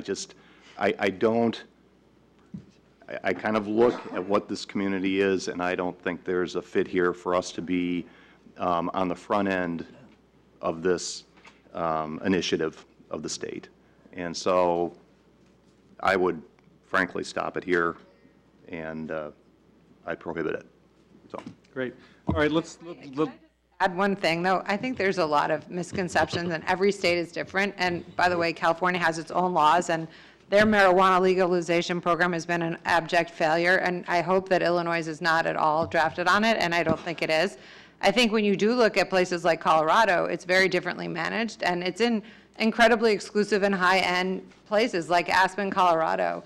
And I think the other part of it is really a question, since this has been decided, and I personally am not interested in the product at all. I have zero interest. But it doesn't know any boundaries between one community or another. It's going to be sold in Glencoe or Glenview or Kenilworth or wherever else. And so those communities will be benefiting from the tax revenues. And so I'm just looking at our community and saying, you know, if our community wants this, which I don't know if they do or don't, why would we impoverish ourselves and not take the revenues that would be coming from this business stream? That's the only question that I have about it, because the state has already decided that people are going to be high on the roads, which is going to create a burden for our public safety people. All right, well, and that's a good jumping off point. I'm wondering if we can get a little sampling from the folks here in the audience if people want to talk about this. So I'm opening up the microphone for public comment on cannabis. Is anybody interested in sharing their thoughts on this? Oh, my God. People. I want to hear from you all. No, Ted, except for Ted. Anybody except Ted. No, I just want to make a comment here because, you know, I have lots of interests and I do a lot of reading. No, I think you're right. I think that you can home grow for recreational use. And in fact, one of your slides, I think actually tacitly said, I mean, you cannot, the community will not be able to unreasonably restrict home grow. And I think that the home growing can be done outside. I think there are rules about it has to be in a locked area and you have to have like a locked gate or something. But yeah, so I mean, people can start planning it. It could be like a rain garden. Thank you, Ted. Yeah, like how people get around. From a resident solar and cannabis expert. Come on up. Come on up. Hi, everyone. My name is Dana Nothnagel, and I live at 289 Ridge Avenue down there. And I just graduated from Pitzer College in Southern California. And sorry, I just want to say first about cannabis facilities in California. They're not these like scary things with scary guards outside all the time. They're actually some of the most high-end facilities in a lot of these communities at this point. Very well decorated and very closed off from the public. I also want to say that, I mean, let's be honest, like any family that wants access to marijuana right now in Winnetka is probably getting it. Not my family, but a lot of people already smoke. They already smoke in their homes or use marijuana in another way. And I think it's a future in a lot of these communities, especially for young people. That's honestly a safer alternative in a lot of cases than alcohol and other drugs. And I think Winnetka, to prove that it's entering into the new age, and it's not an aging community like it is right now, should show that this is a realistic option for the community that's pretty safe and not going to turn Winnetka into like a hellhole. Thank you. Thank you. Anybody else like to share? Ooh, now we got lots of takers. Good. All right. Excellent. Please do, Ron. No, I'm Ron White. I've been driving automobiles for many, many years. I've been involved with only one automobile accident. and I was sideswiped by a bright yellow Corvette. It wiped him out, broke the driver's nose, and he was stoned from a company picnic. Some of his coworkers gave me a lift back up into Houston, and he also gave me the appropriate business cards. So I was able to nail that miscreant, and but I'm totally opposed to businesses vending pot. I'm also rather opposed to employing potted people. They're not reliable. But anyway, my brief remark. Thank you, Ron. Next, please. Hi, Derek Coletta, Winnetka resident, down the block on Lincoln. So if you want to open up one of these right between Pizza Place and Little Ricky's, sounds great. And we should get a strip club there too. And maybe, I don't know, if everyone needs to go to a bookstore anymore that has, I mean, if we're talking revenue, we can go down that road because Illinois wants to do it all. We should have casino here as well. I mean, I think we have some land that could use some business and we get some tax revenue. Now, I'd just like to say that, all kidding aside, you know, I moved to this neighborhood or this village for a village sort of experience. And if Illinois deems that pot is legal and we can all have it, that's great. Let them go get somewhere else and safely bring it back to your house and do what you want to do. But for the village to put a stamp on saying, this is what we stand for because we're going to get our 4%, I think is a pretty sad statement. We could probably find 4% in the budget to cut somewhere. Not that you're not doing your job or anything. I'm just Thank you. And, you know, having the public have input, I think is great. You know, I'd be very surprised if the public came out for it, but that's your role, is to listen, to get that, to solicit that input. And so I'm not going to, you know, say against that. I think your position is correct in terms of you should shoot it down right now until there's more clarification on a federal line. But that aside, but when you go down the road to get the public input, let's just make sure we have some good dialogue about how good these dispensaries are in other states and everything else, what the real impact of pot is, because there's a lot of misinformation out there talking about pot like it's safer than alcohol and all these other things, and it's not a foodstuff. It's a drug. So anyway, that's it. Thank you. Thank you. Anybody else like to weigh in? Come on up, Meade. Thank you. Meade Montgomery, live on Old Green Bay Road. Just more, I'm very concerned about the legal conflict. I can't add anything to it, but the very fact that banks do not handle the transactions from the retail level makes it a cash business, makes it more vulnerable to crime. I don't know that that's a big problem, but it's certainly a vulnerability. We do have just observationally experience in Aspen, town of 8,000 people with 5 marijuana stores. They are basically retail front stores. You wouldn't know the difference between that and the jewelry store, except that it's probably not a little more dark. The window is closed off, not that the space is dark. The age vetting is absolute. Ann came down from skiing one night, and there's one on the way by our to our apartment, and she wanted to go in and see what it was, and without an ID, they wouldn't let her in.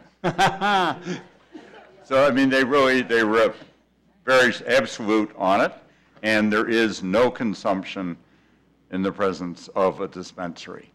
You've got to be back home, and not on the street. And they're very strict on that, too. So I think you can enforce some of the local things. You know, it's clear that alcohol is the drug of choice in this country, that this is going to be present. I think it'll roll out in most of the states, but I don't know that there needs to be a big hurry to do it as people are learning more about it from an enforcement point of view, We struggled with it in Washington, Oregon with the business we had, truck drivers, absolute zero drug policy. How do you actually enforce it with marijuana? Very difficult. I just don't know that we need to be on the leading edge of this. I can't argue against a public hearing. I wouldn't think to do that. But the multitude of issues, I think, does make it a council issue. The idea of referring it to an advisory committee is good, but it's ultimately going to be a council issue. Thank you. Thanks, Mead. Would anybody else like to weigh in? Peter would like to briefly confirm something that he pulled up since we've started here. Go ahead. Just to confirm, and I have checked, home grow is limited to 5 plants for registered, qualified patients under the medical program. So there you have it. A lot of people have glaucoma, though. I think it runs in my family. I have a suggestion here, guys. Was it resolution? This is a resolution. The resolution that Peter prepared contemplated sending this down to Plan Commission for a public hearing. And I think the more important component is getting a quick stake in the ground here to make sure that we don't have any of these guys slipping in and making this argument that there's some other right that we've missed. So I think it is important that we at least accomplish that and maybe modify the ordinance to indicate that we'll have a public hearing on this at a future date.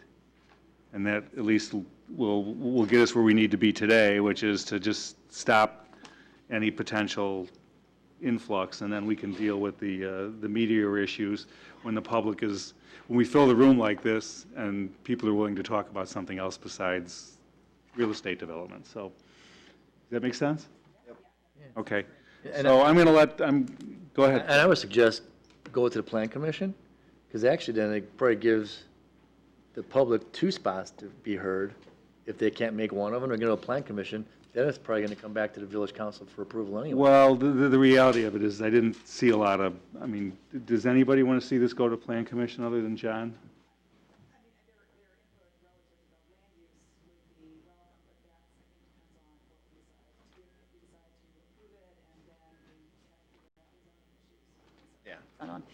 If we have to figure out zoning issues or whatever, then it would make sense to send it down for the land use portions. But there's a lot of other regulatory elements that are not, that are not germane to the Plan Commission. Well, I think we obviously need to deliberate on whether it's a yay or a nay in general. Right. And then we can drill down on those things. But I really do think it's important that we stake a claim here and get this red flag provision taken care of so that I agree, and then. we aren't exposed, If we right? come to the council, at that point, it would then, We could always we remand can it again. always go back to the Plan Commission. if And we could want. remand it for advisory without making it another public hearing, too, so. Right. Yeah. All right, can somebody make a motion that does that?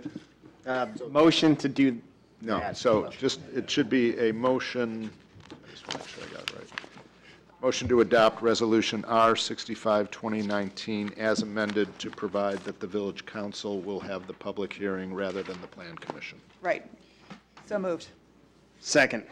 And just for clarification, this is not prohibiting or enabling, it's just simply directing us to have a public hearing. Well, Correct. Well, it's confirming that our view right now is that it's Right. prohibited. Right. right, current until. Under current law, right, until we right, have a chance to Correct. do this, right, okay. Right, so We all I, understand that? right, so I am amending our resolution, so that's the first thing we have to do, right? So I move to amend the resolution. Peter just read it. Oh, you just did it, so that's okay. So moved. Okay, so moved, right, okay. and I Got it. second. And this is a Do voice vote. voice vote? Yep. Voice vote, all those in favor? Aye. Opposed? Motion carries. And on we go. All right, Item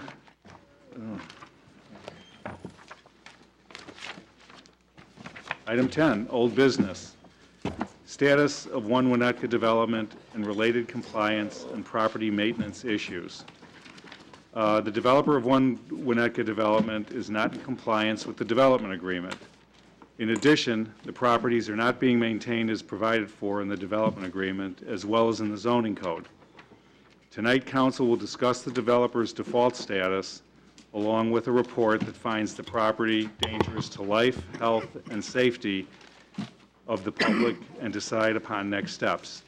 And before I turn this over to Peter to give us a legal update, I wanted to have some opening comments to kind of color the whole rest of the discussion. First of all, it's important to recognize that this is an item that could have easily been the topic for an executive session, which means we could step out of the room and go into the conference room and talk about this amongst the trustees, because it involves the sale of public property, and it also involves the probable and potential litigation, which are permitted under the Open Meetings Act. When I spoke to the trustees about this previously, to a person, everyone up here on the dais agreed that this is a deliberation that should take place in public and should include the public as part of the conversation. So rather than taking this in the back room and hearing from our attorney, I thought it was important, as did all of us, that the public hear the advice that we're receiving from our village attorney. Secondly, it's very important to understand that this item deals with the legal issues of a contract and public health issues, and that's all it deals with. It doesn't deal with how massive the site is, how looming the site is, how ugly the site is relative to the new development. That's been litigated already in the community, and the decisions have been made. And I encourage everybody in the room who wants to join in and share their comments that you help us as neighbors and residents of this community by giving us comments that are related to what we're trying to decide upon, which is the legal status of the contract and the public health issues.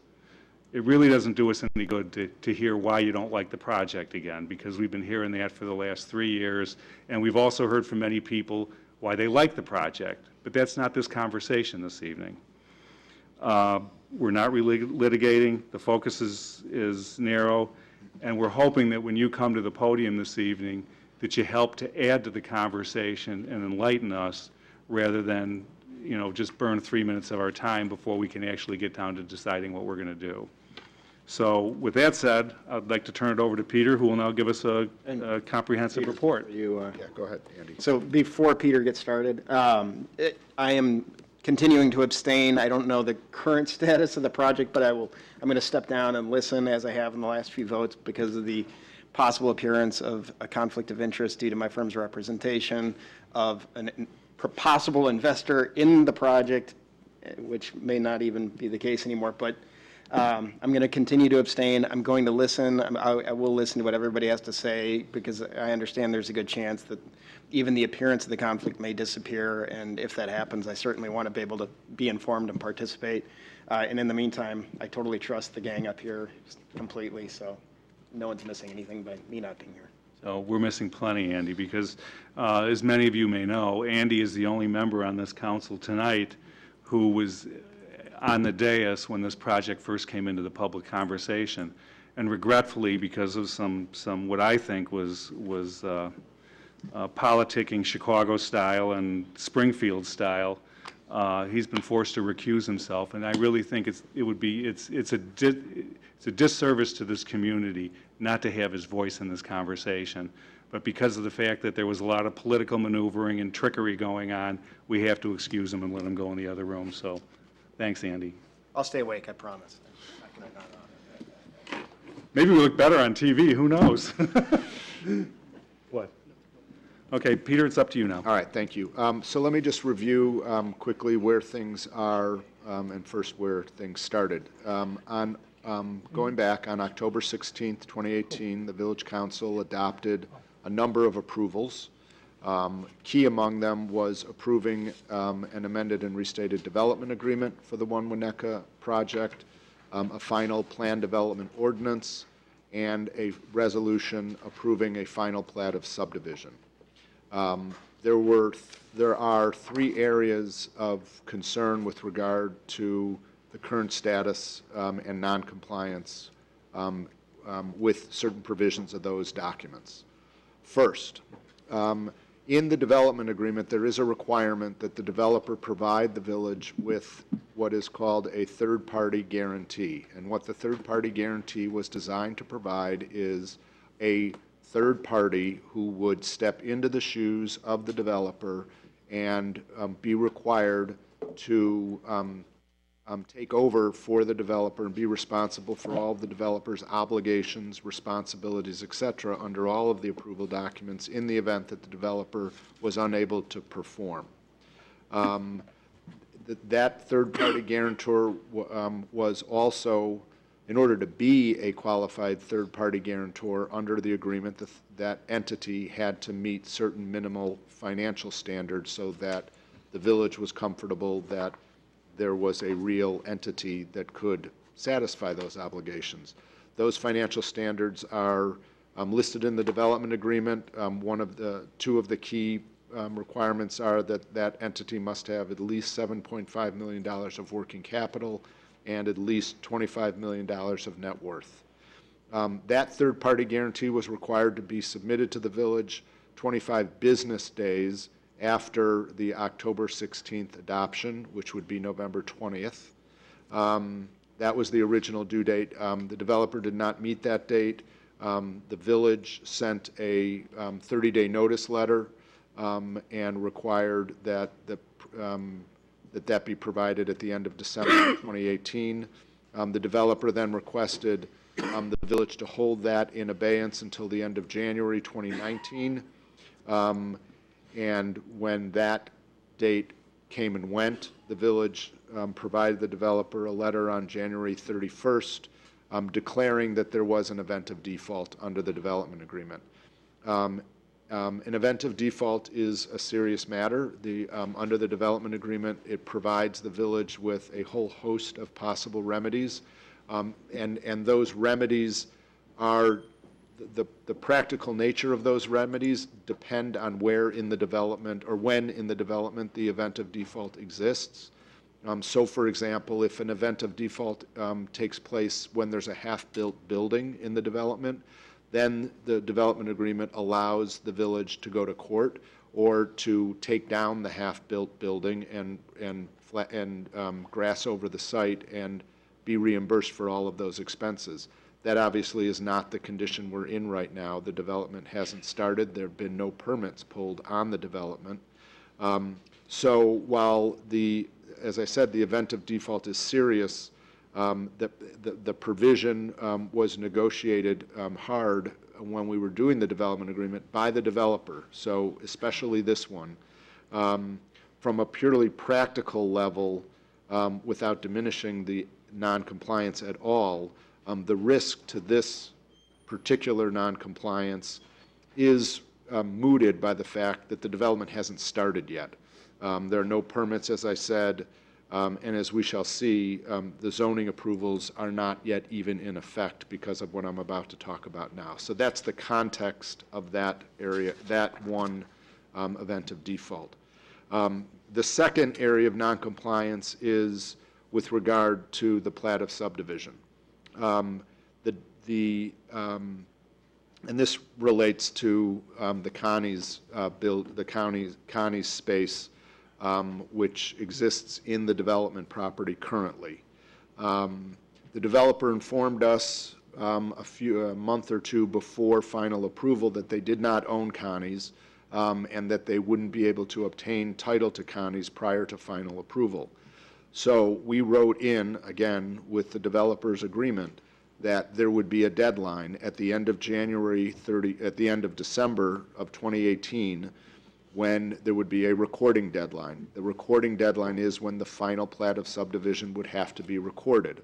In order for the final plat of subdivision to be recorded, the developer had to own Connie's, because Connie's is part of the development, and that Connie's space is going to be re-subdivided as part of the final plat of subdivision. So we required, again, that Connie's be acquired and the plat be recorded by the end of December 2018. The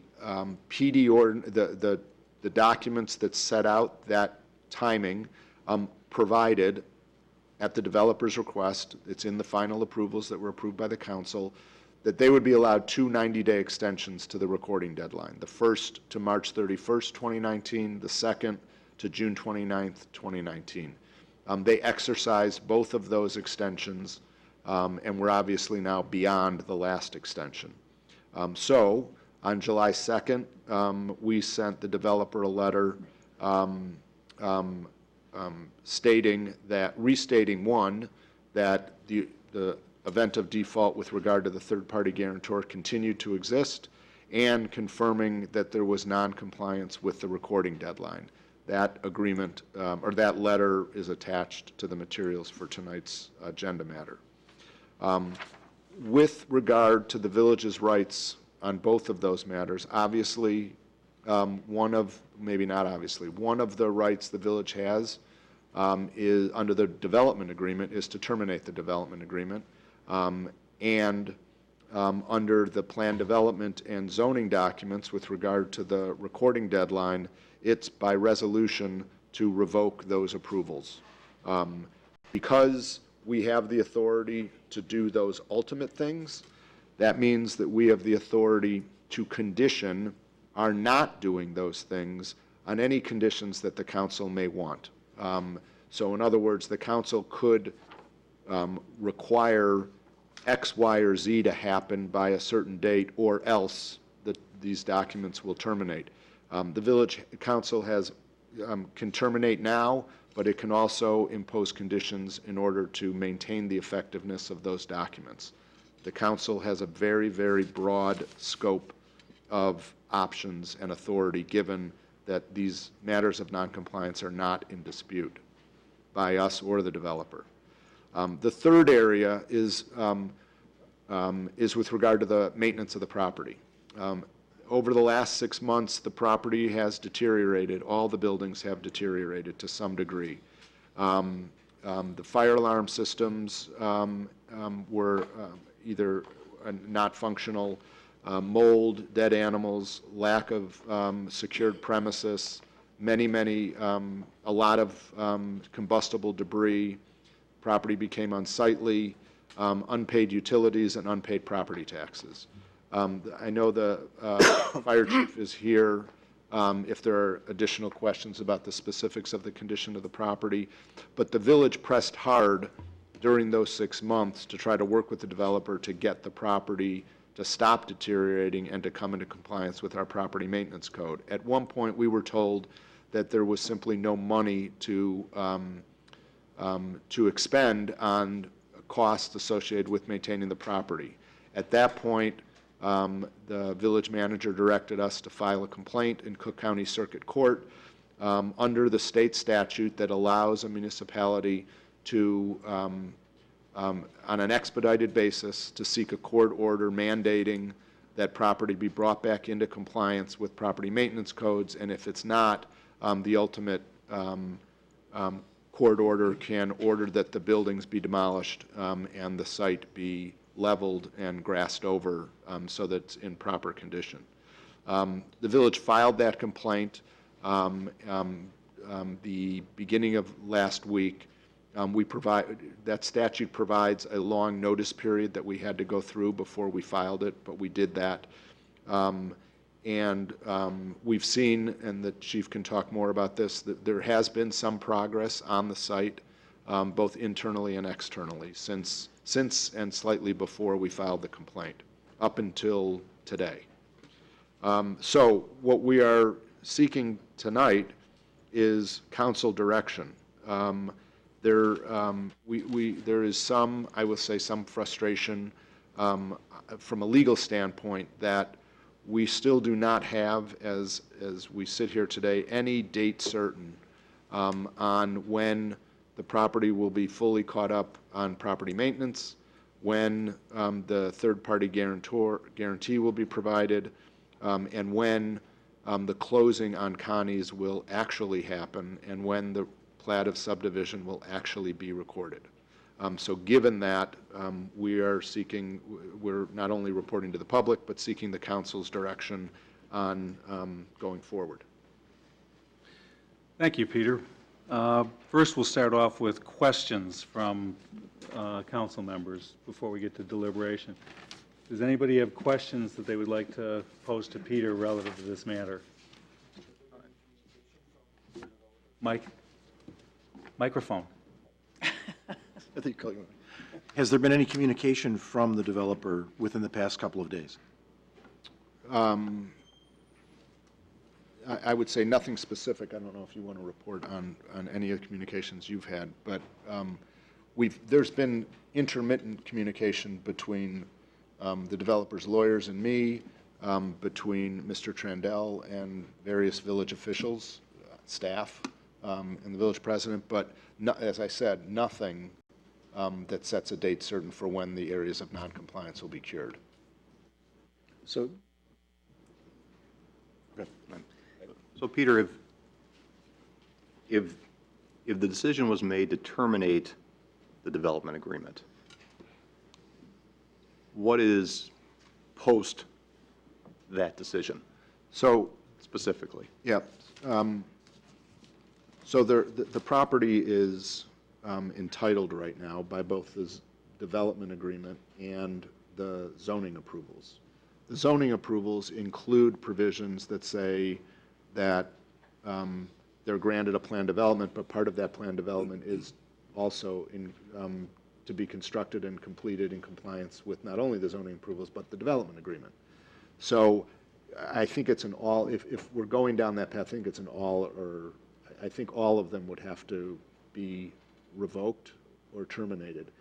So if that was to happen, they would go away and the property would be zoned as it is, and they wouldn't have a plan development attached to it. And so a future developer or this developer would have to start over with a new plan development application, a new public hearing. And what right would we have in terms of dealing with the properties that are dilapidated and so on? So that's outside, actually, the development agreement and the zoning process. We would continue under the complaint we filed in court to seek a court order to get the property up to speed. And again, if it doesn't, the ultimate remedy there is that we could go in and do what's necessary to get the property in proper condition, up to and including demolition. It may not require demolition to do that. Sometimes it does, sometimes it doesn't. Right. But we could go in, expend money, the court would impose that, we would lien the property, we wouldn't get paid right away, but ultimately, presumably, we would when the property changed hands. And what's the likely timing on that resolution? In the complaint? Yeah. It's an expedited proceeding, so that takes place sooner rather than later. Okay. What does that mean? It means that the court will, as soon as they've had a chance to answer the complaint, the court will have a hearing, and we will. Crank that. I apologize. It means, I would say, within 3-4 months, we would have a court order.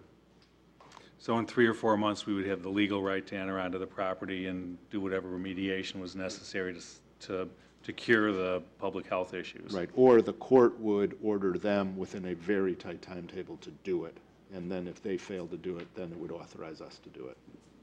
Can I ask a question then, if you're going down this path?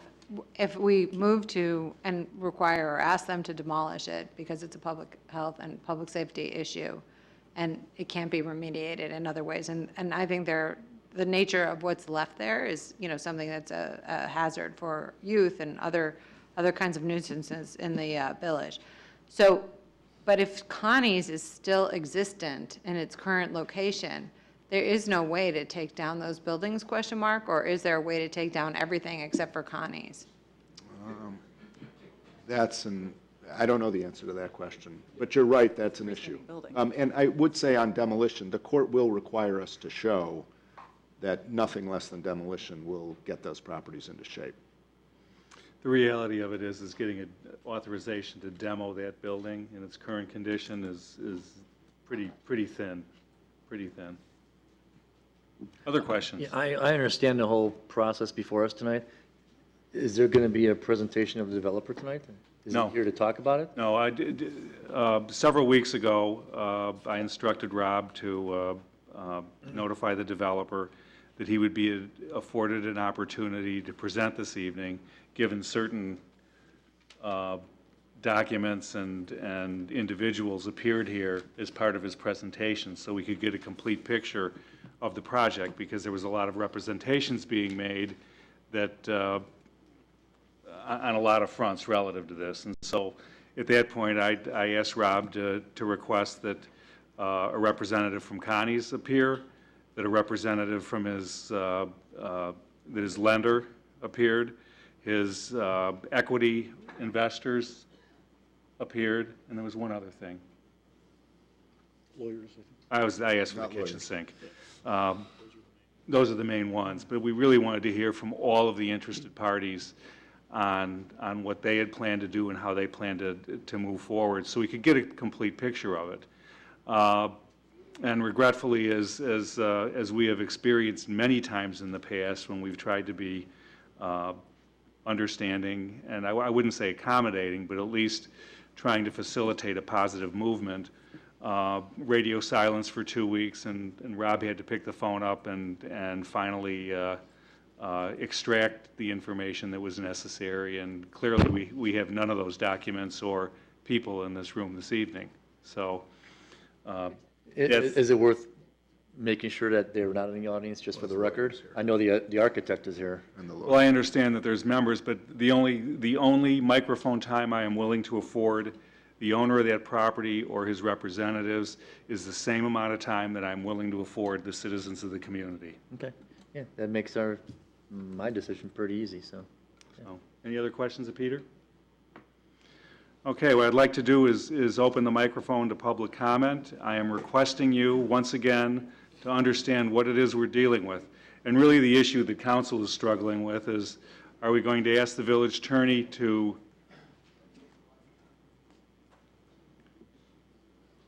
excuse me, Frank, I'm not done yet. I couldn't hear because there's a lot of commotion back there. Whether we direct the village attorney to prepare a resolution for our consideration at the next village council meeting, doing the things that Peter mentioned before, or whether we're going to stand down and afford the developer an opportunity to cure the defaults, or something in between. But those are the decisions that are in front of us right now. So, and comments to those issues would be really helpful and would help us think a little bit more about how we go about moving forward on this. So I'm begging you to keep your comments in that vein, rather than, you know, personal attacks on the developer, personal attacks on the council for approving such a foolish project, disappointment in the architecture, disappointment in the process, because that's all behind us. And right now we have to decide what we're going to do going forward. So with that up in front, I'll go ahead and open up the microphone, and we'll start right up here in the front row.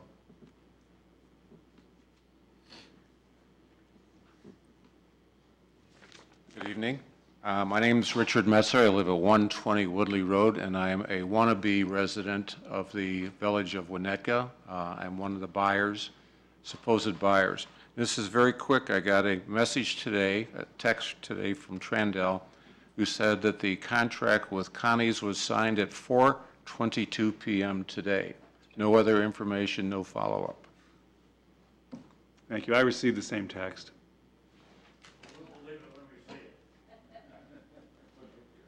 Yes, sir. Good evening. My name is Glenn Udell, and I am a representative, an attorney, one of the attorneys for the developer. I will respect your 3-minute time limit. Please do. Not go beyond that. It is true that one of the requirements in order to record the plat by the end of June of this year was to assemble all of the real estate. There was a snag with respect to the acquisition of the Connie's parcel, in that we had a contract, we had a closing date, we didn't get the development agreement back from the village in order to hit that hurdle. We finally got the development agreement. We were negotiating a new closing date with the owner of Connie's, and his counsel, Zabe Gusson, passed away, regrettably. He hired a new attorney the new attorney, Frank Jaffe, and Mr. Jacobs, we're requesting a bunch of additional terms and different terms that were not in the original contract for sale. One of the main terms was that the developer complete all of the construction on the swap parcel, the former Marani space, prior to Connie's transferring the underlying fee to the developer under the development agreement. So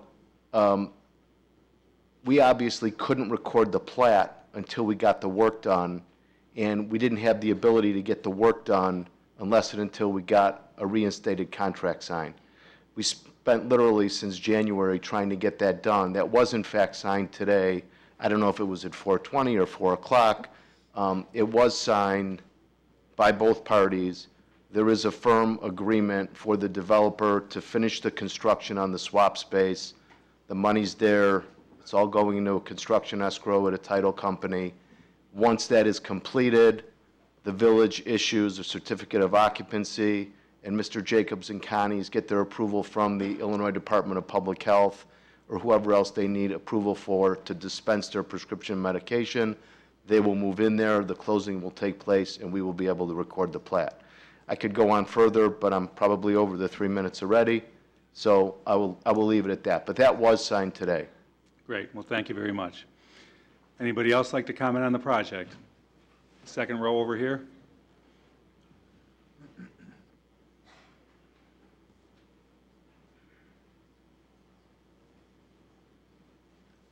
Hi, Dave Humphrey, Mothmeyer. Obviously, I mean, you know my views on the project anyway, but it seems to me that it's almost a basic part of business that when you give somebody things to do and they agree to do them, you kind of have to hold them to it. And if the project people thought that they could get these things done, if they thought in October that they could get these things done by the end of December and maintain the buildings from then till now, and they couldn't do any of those things and we're in July, it doesn't seem to me like maybe they have the best handle on the different pieces of the puzzle that they're responsible for. So I would think that the logical thing to do here is to void the contract, or void the agreement. But if you decide not to do that, if you decide to extend it or give them, more time to bring these things into line, I would plead with you that if that deadline passes and they still haven't done it, don't think about it again. Don't debate it. Cancel it. Thank you. We'll stay on this side of the room, back here.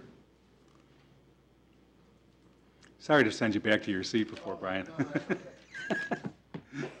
My name is Brian Van Cleve, and I live on Elm Street here in Winnetka, and I've been a resident for about a little over 30 years. And actually, this is my first time ever being to a village council meeting, so. Welcome. You had a doozy. Welcome. I will be brief. I echo the sentiments of the gentleman before me. I think the actions of, or the inactions as they have been laid out tonight by the developer and the requirements that the village has required speak for themselves. I would have hoped that there would have been a better presentation as to why they hadn't met it, and based on the deadlines that we're not talking about two weeks or 3 weeks, we're talking about 180 days. And the fact that the communication doesn't appear to be specific with respect to the contract that the two parties have, the village and the developer, I would recommend to the village council at this point to terminate the development agreement. Thank you. Thanks, Brian. Anybody else? Come on up.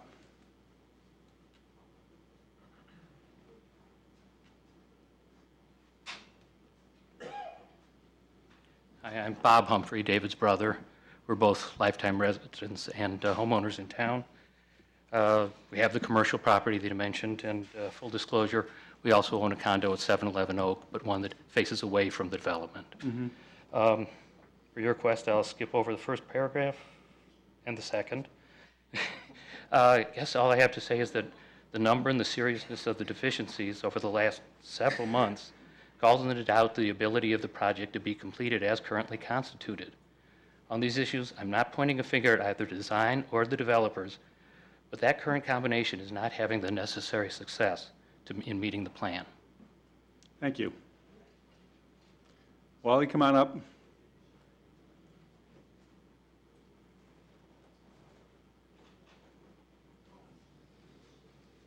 Wally Greeno, 500 Maple Street.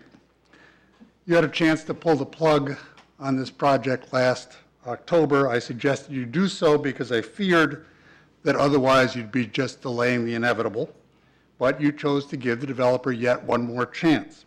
And it's now 9 months later. Nothing has happened in the interim to give any of you any confidence that this developer can live up to his agreements. Nan and I bought our house in Winnetka 30 years ago.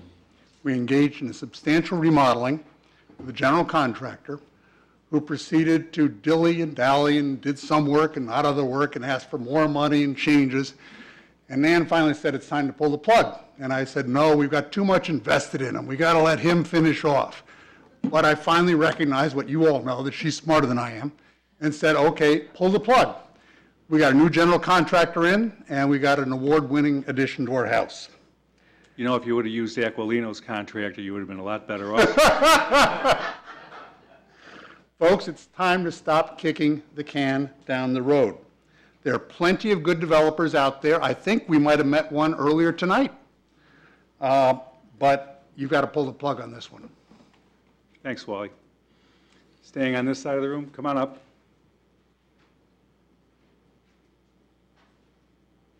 You're next. Hi, George Walper, 870 Prospect. I don't think our interests are aligned between Winnetka, the village of Winnetka, the residents, and this developer. I don't think they ever have been. But more importantly, I would encourage you to take every possible legal action in the most aggressive way to get out of this relationship with this developer. Either force them to sell it, somehow you all take the property. If the Connie's deal could be done and they can move, it'd be quite easy to knock it down. And then you'd have an open field and you could figure out what this town needs. But I think you've got to be aggressive. Behavior of this last many years with this individual and other people on his relationships, whatever they are indicated that they're not going to get this done. They're not here tonight. You asked on behalf of the village of Winnetka and our residents for them to come and discuss this. For 3 minutes would have been nice. This was very nice to learn about Connie's. I'm not sure that was what we needed to learn, but I would encourage you to take every possible aggressive legal action.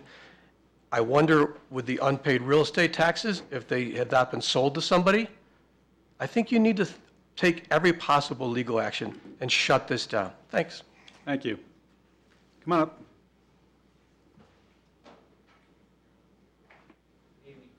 My name is Robert Arroyo. My wife and I have been residents of Kenilworth for 37 years, and we're contract purchasers for a unit at 1 Winnetka.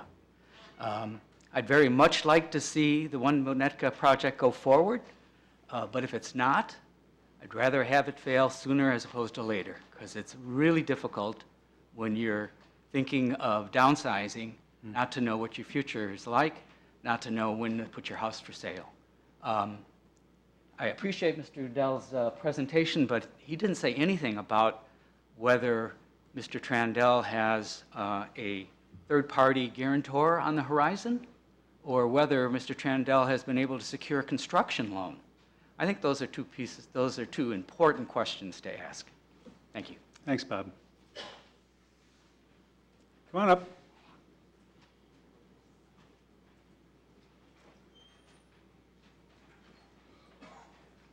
Barbara Aquilino, I live at 546 Elm Street, and I think there's a lot of red flags out there. The writing's on the wall. I guess the short question is, and maybe it's even too late to ask that, is does the developer have the money to do this project? And maybe you can answer that, or you don't answer that. Barb? I'm not doing anything unless it's on the record.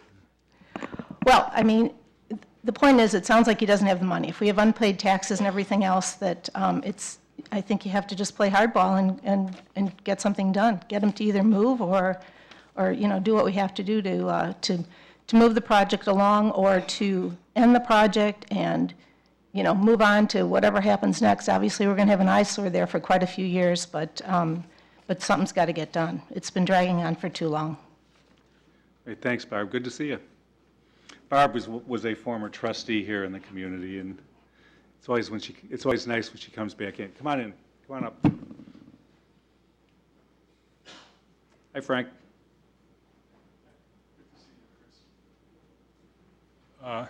Mr. President, trustees, my name is Frank Petrick. I live at 711 Oak, adjacent to the project. And I've been living there for 10 years now.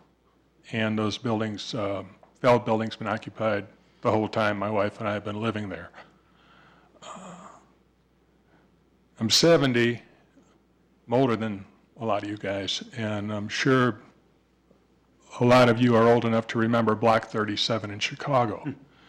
And I walked by there, and I'll tell you, going to the courthouse all those years, it was much more pleasant looking at a fence than looking at the mold that was growing on Lincoln. And it's a health hazard, Chris, it is. And I noticed that there was paper put up to cover the mold when we had the music festival, which was a great festival. And I think a lot of folks enjoyed it more because they didn't have to look at that stuff. Now, I had the occasion to see 3 teenagers on the roof, and I emailed the developer when that happened, and I got an email back, call the police. Well, look, they're gone. I don't know if they're permissive users, but we got lawyers on our council here, and we all learned about attractive nuisance in law school. And that's a tough thing to defend. But who's going to pay for something if one of these kids that go up on the roof falls down and breaks the neck and winds up quadriplegic? It's dangerous. It should be boarded up somehow to just protect children from hurting themselves. There are concerns of our residents about mold escaping and being a hazard to the sensitive lungs of some of the people that live in our building. And we in the building are concerned about that. If it was going to be built, fine, Chris, we were all fine, go ahead and build it. But I'm concerned about the representations made to you in an email and somebody not coming here and showing you a signed piece of paper. And as a lawyer, I would need to see that. And as far as counties having new developments or new demands, I know our Sean and Mark. And I know, there's a rule about hearsay, so here's some hearsay. Arshan told me more than once, we're not going to sign anything until the build-out's done. So I don't believe that that's a new demand, if that was a demand. Connie's has been consistent throughout this whole thing. And I'm concerned that this isn't going to be done now, but the overall concern I have is the safety of the people in our building. Yep. Thanks a lot. Frank, just so you know, it's interesting, we had another issue in town. It's funny, in this affluent community, this is the second or third instance of mold that I've been brought into the conversation on. And I had the folks in community development do a lot of research on it, and let your neighbors rest assured that the potential of airborne mold from a structure out into the atmosphere and then into their house is extremely minimal. And there's mold in the air everywhere you go, right. The issue becomes when it grows in a contained area. So, have them rest assured. I've been doing a lot of research on this too, because I had to respond to another group of residents who were concerned about it, and that's an unfounded fear as far as I can tell from my investigation. So, but it doesn't make anything else any better, of course. Well, there are still kids hanging around down there, and not debating that, Frank. If you walk behind the Marilyn Michaels building, you can still see the mold in the window, even though the windows on Lincoln are covered up. There's mold there. Yeah. There were garbage trucks there last Tuesday. Our vice president of the board and I watched some of the fellows carrying moldy panels out without any protection. So, all right. Well, thanks, Frank. Thanks a lot, Chris. Anybody else on this side of the room? Seeing nobody else, we'll come over here. Anybody on this side want to? Come on up, Mead.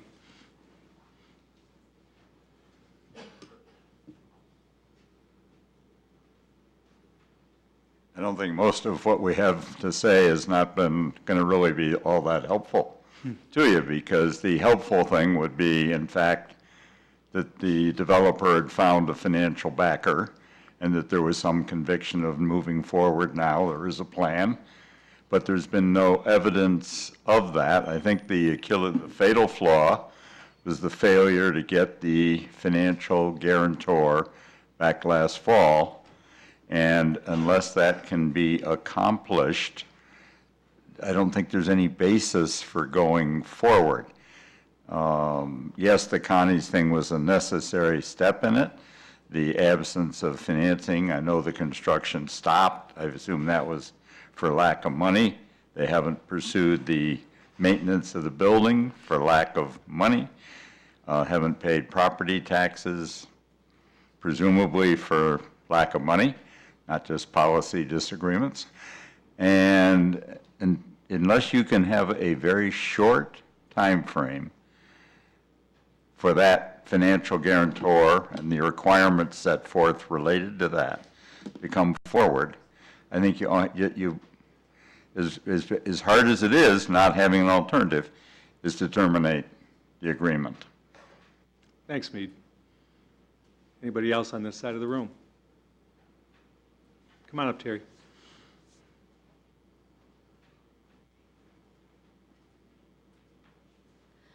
Good evening. I'm Terry Dason, and speaking as the Executive Director of the Winnetka Northfield Chamber of Commerce, I'll be very brief, but my concern is Connie's. That's my number one concern. I do not want them to miss out on being able to move and have to stay in that building if we can do something to help them get into the new space. So please think about that. If we end up dropping the whole thing, I'm concerned that that means Connie's move will be dropped. So I hope that you take that into consideration, because I would really appreciate them having the opportunity to get out of that space. Mm-hmm. Thank you. Thanks, Terry. Anybody else? Okay, seeing none, I will close public comment on this issue, and I'll bring it back up to the dais. Well, I guess really the question at hand for us is, do we direct the village attorney to prepare a resolution? Do we do something short of that? Do we issue I don't know, some sort of ultimatum? What would the next steps be?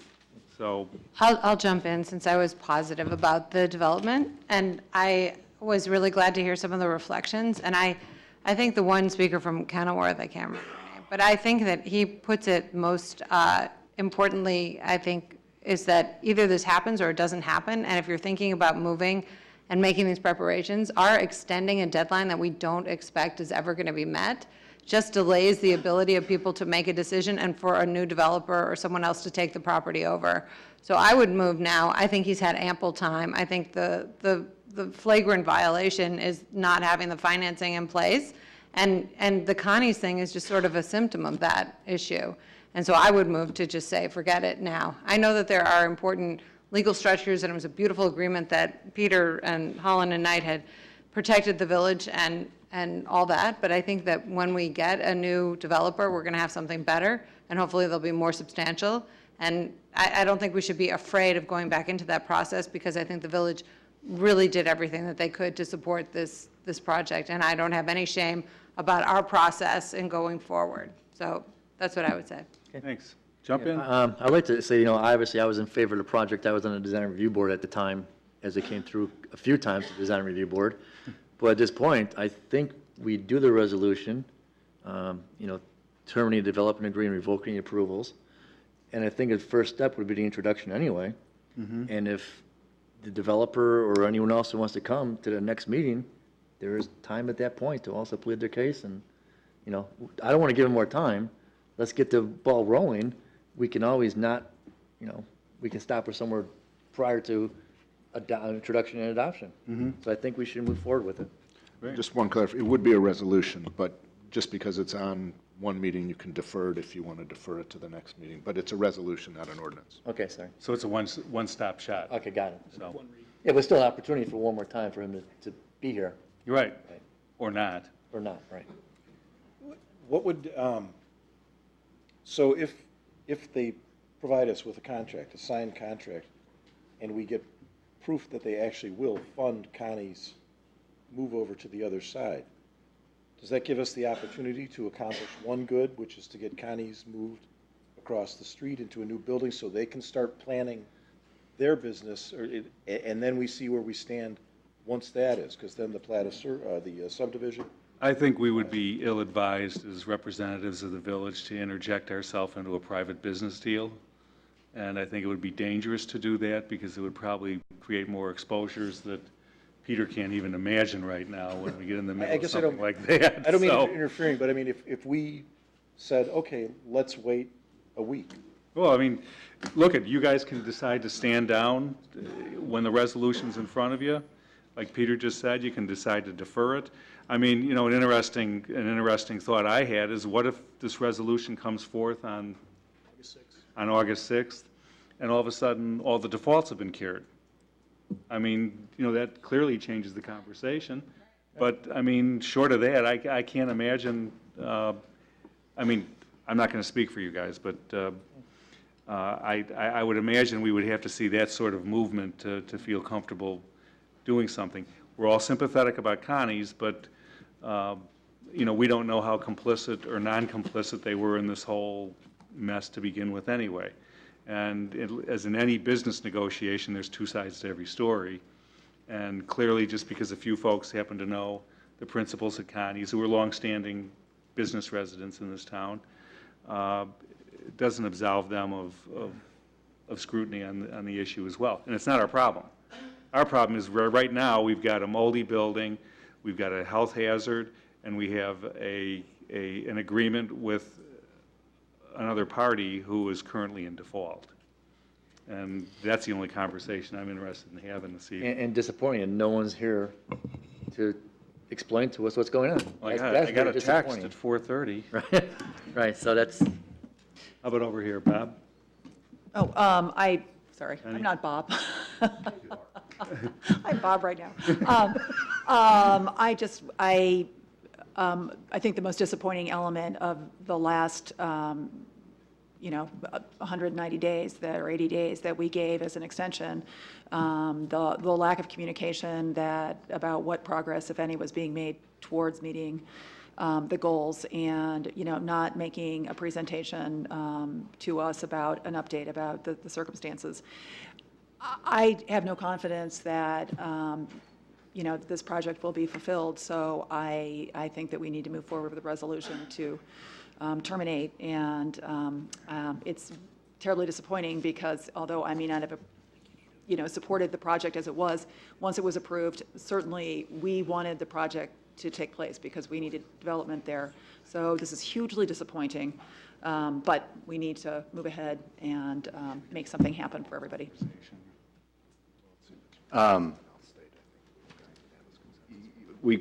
It's obvious that we have a mess on our hands from this whole thing right now.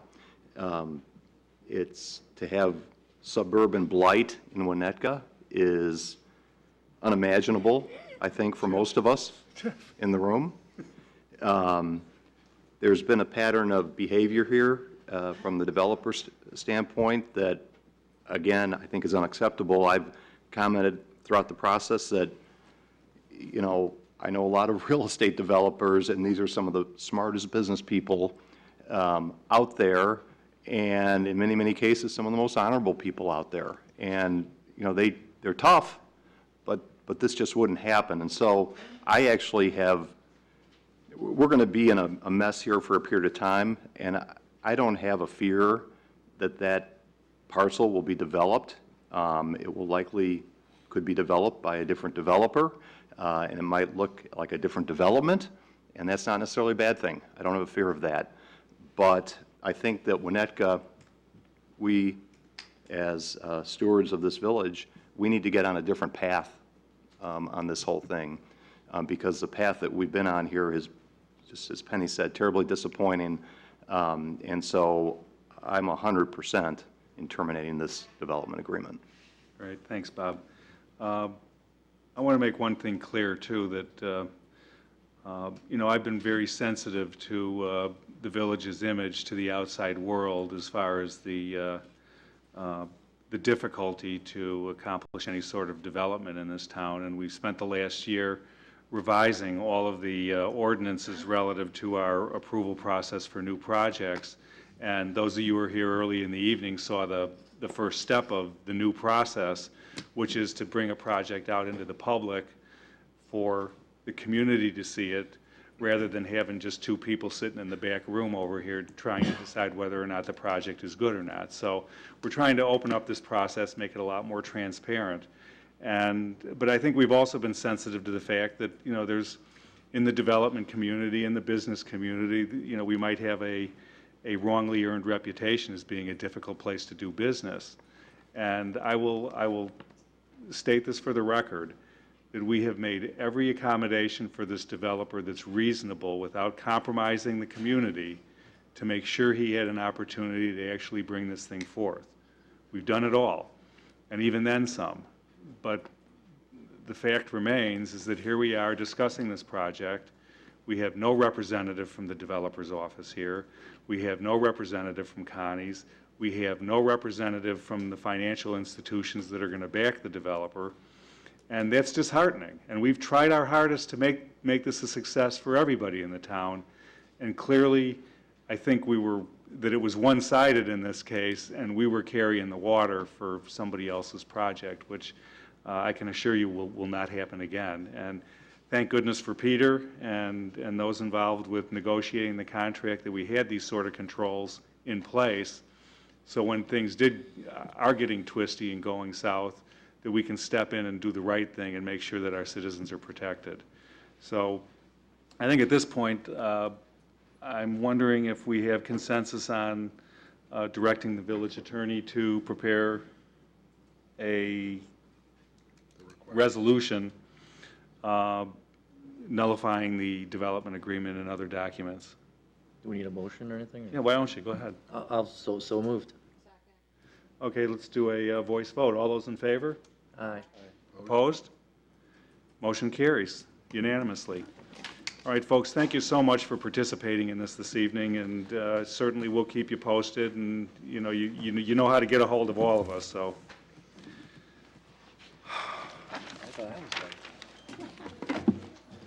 All right, moving forward. Item 11, appointments none. Item 12, thank goodness, no closed session. Item 13, adjournment. May I have a motion to adjourn? Second. All those in favor? Opposed? Motion carries. We are adjourned.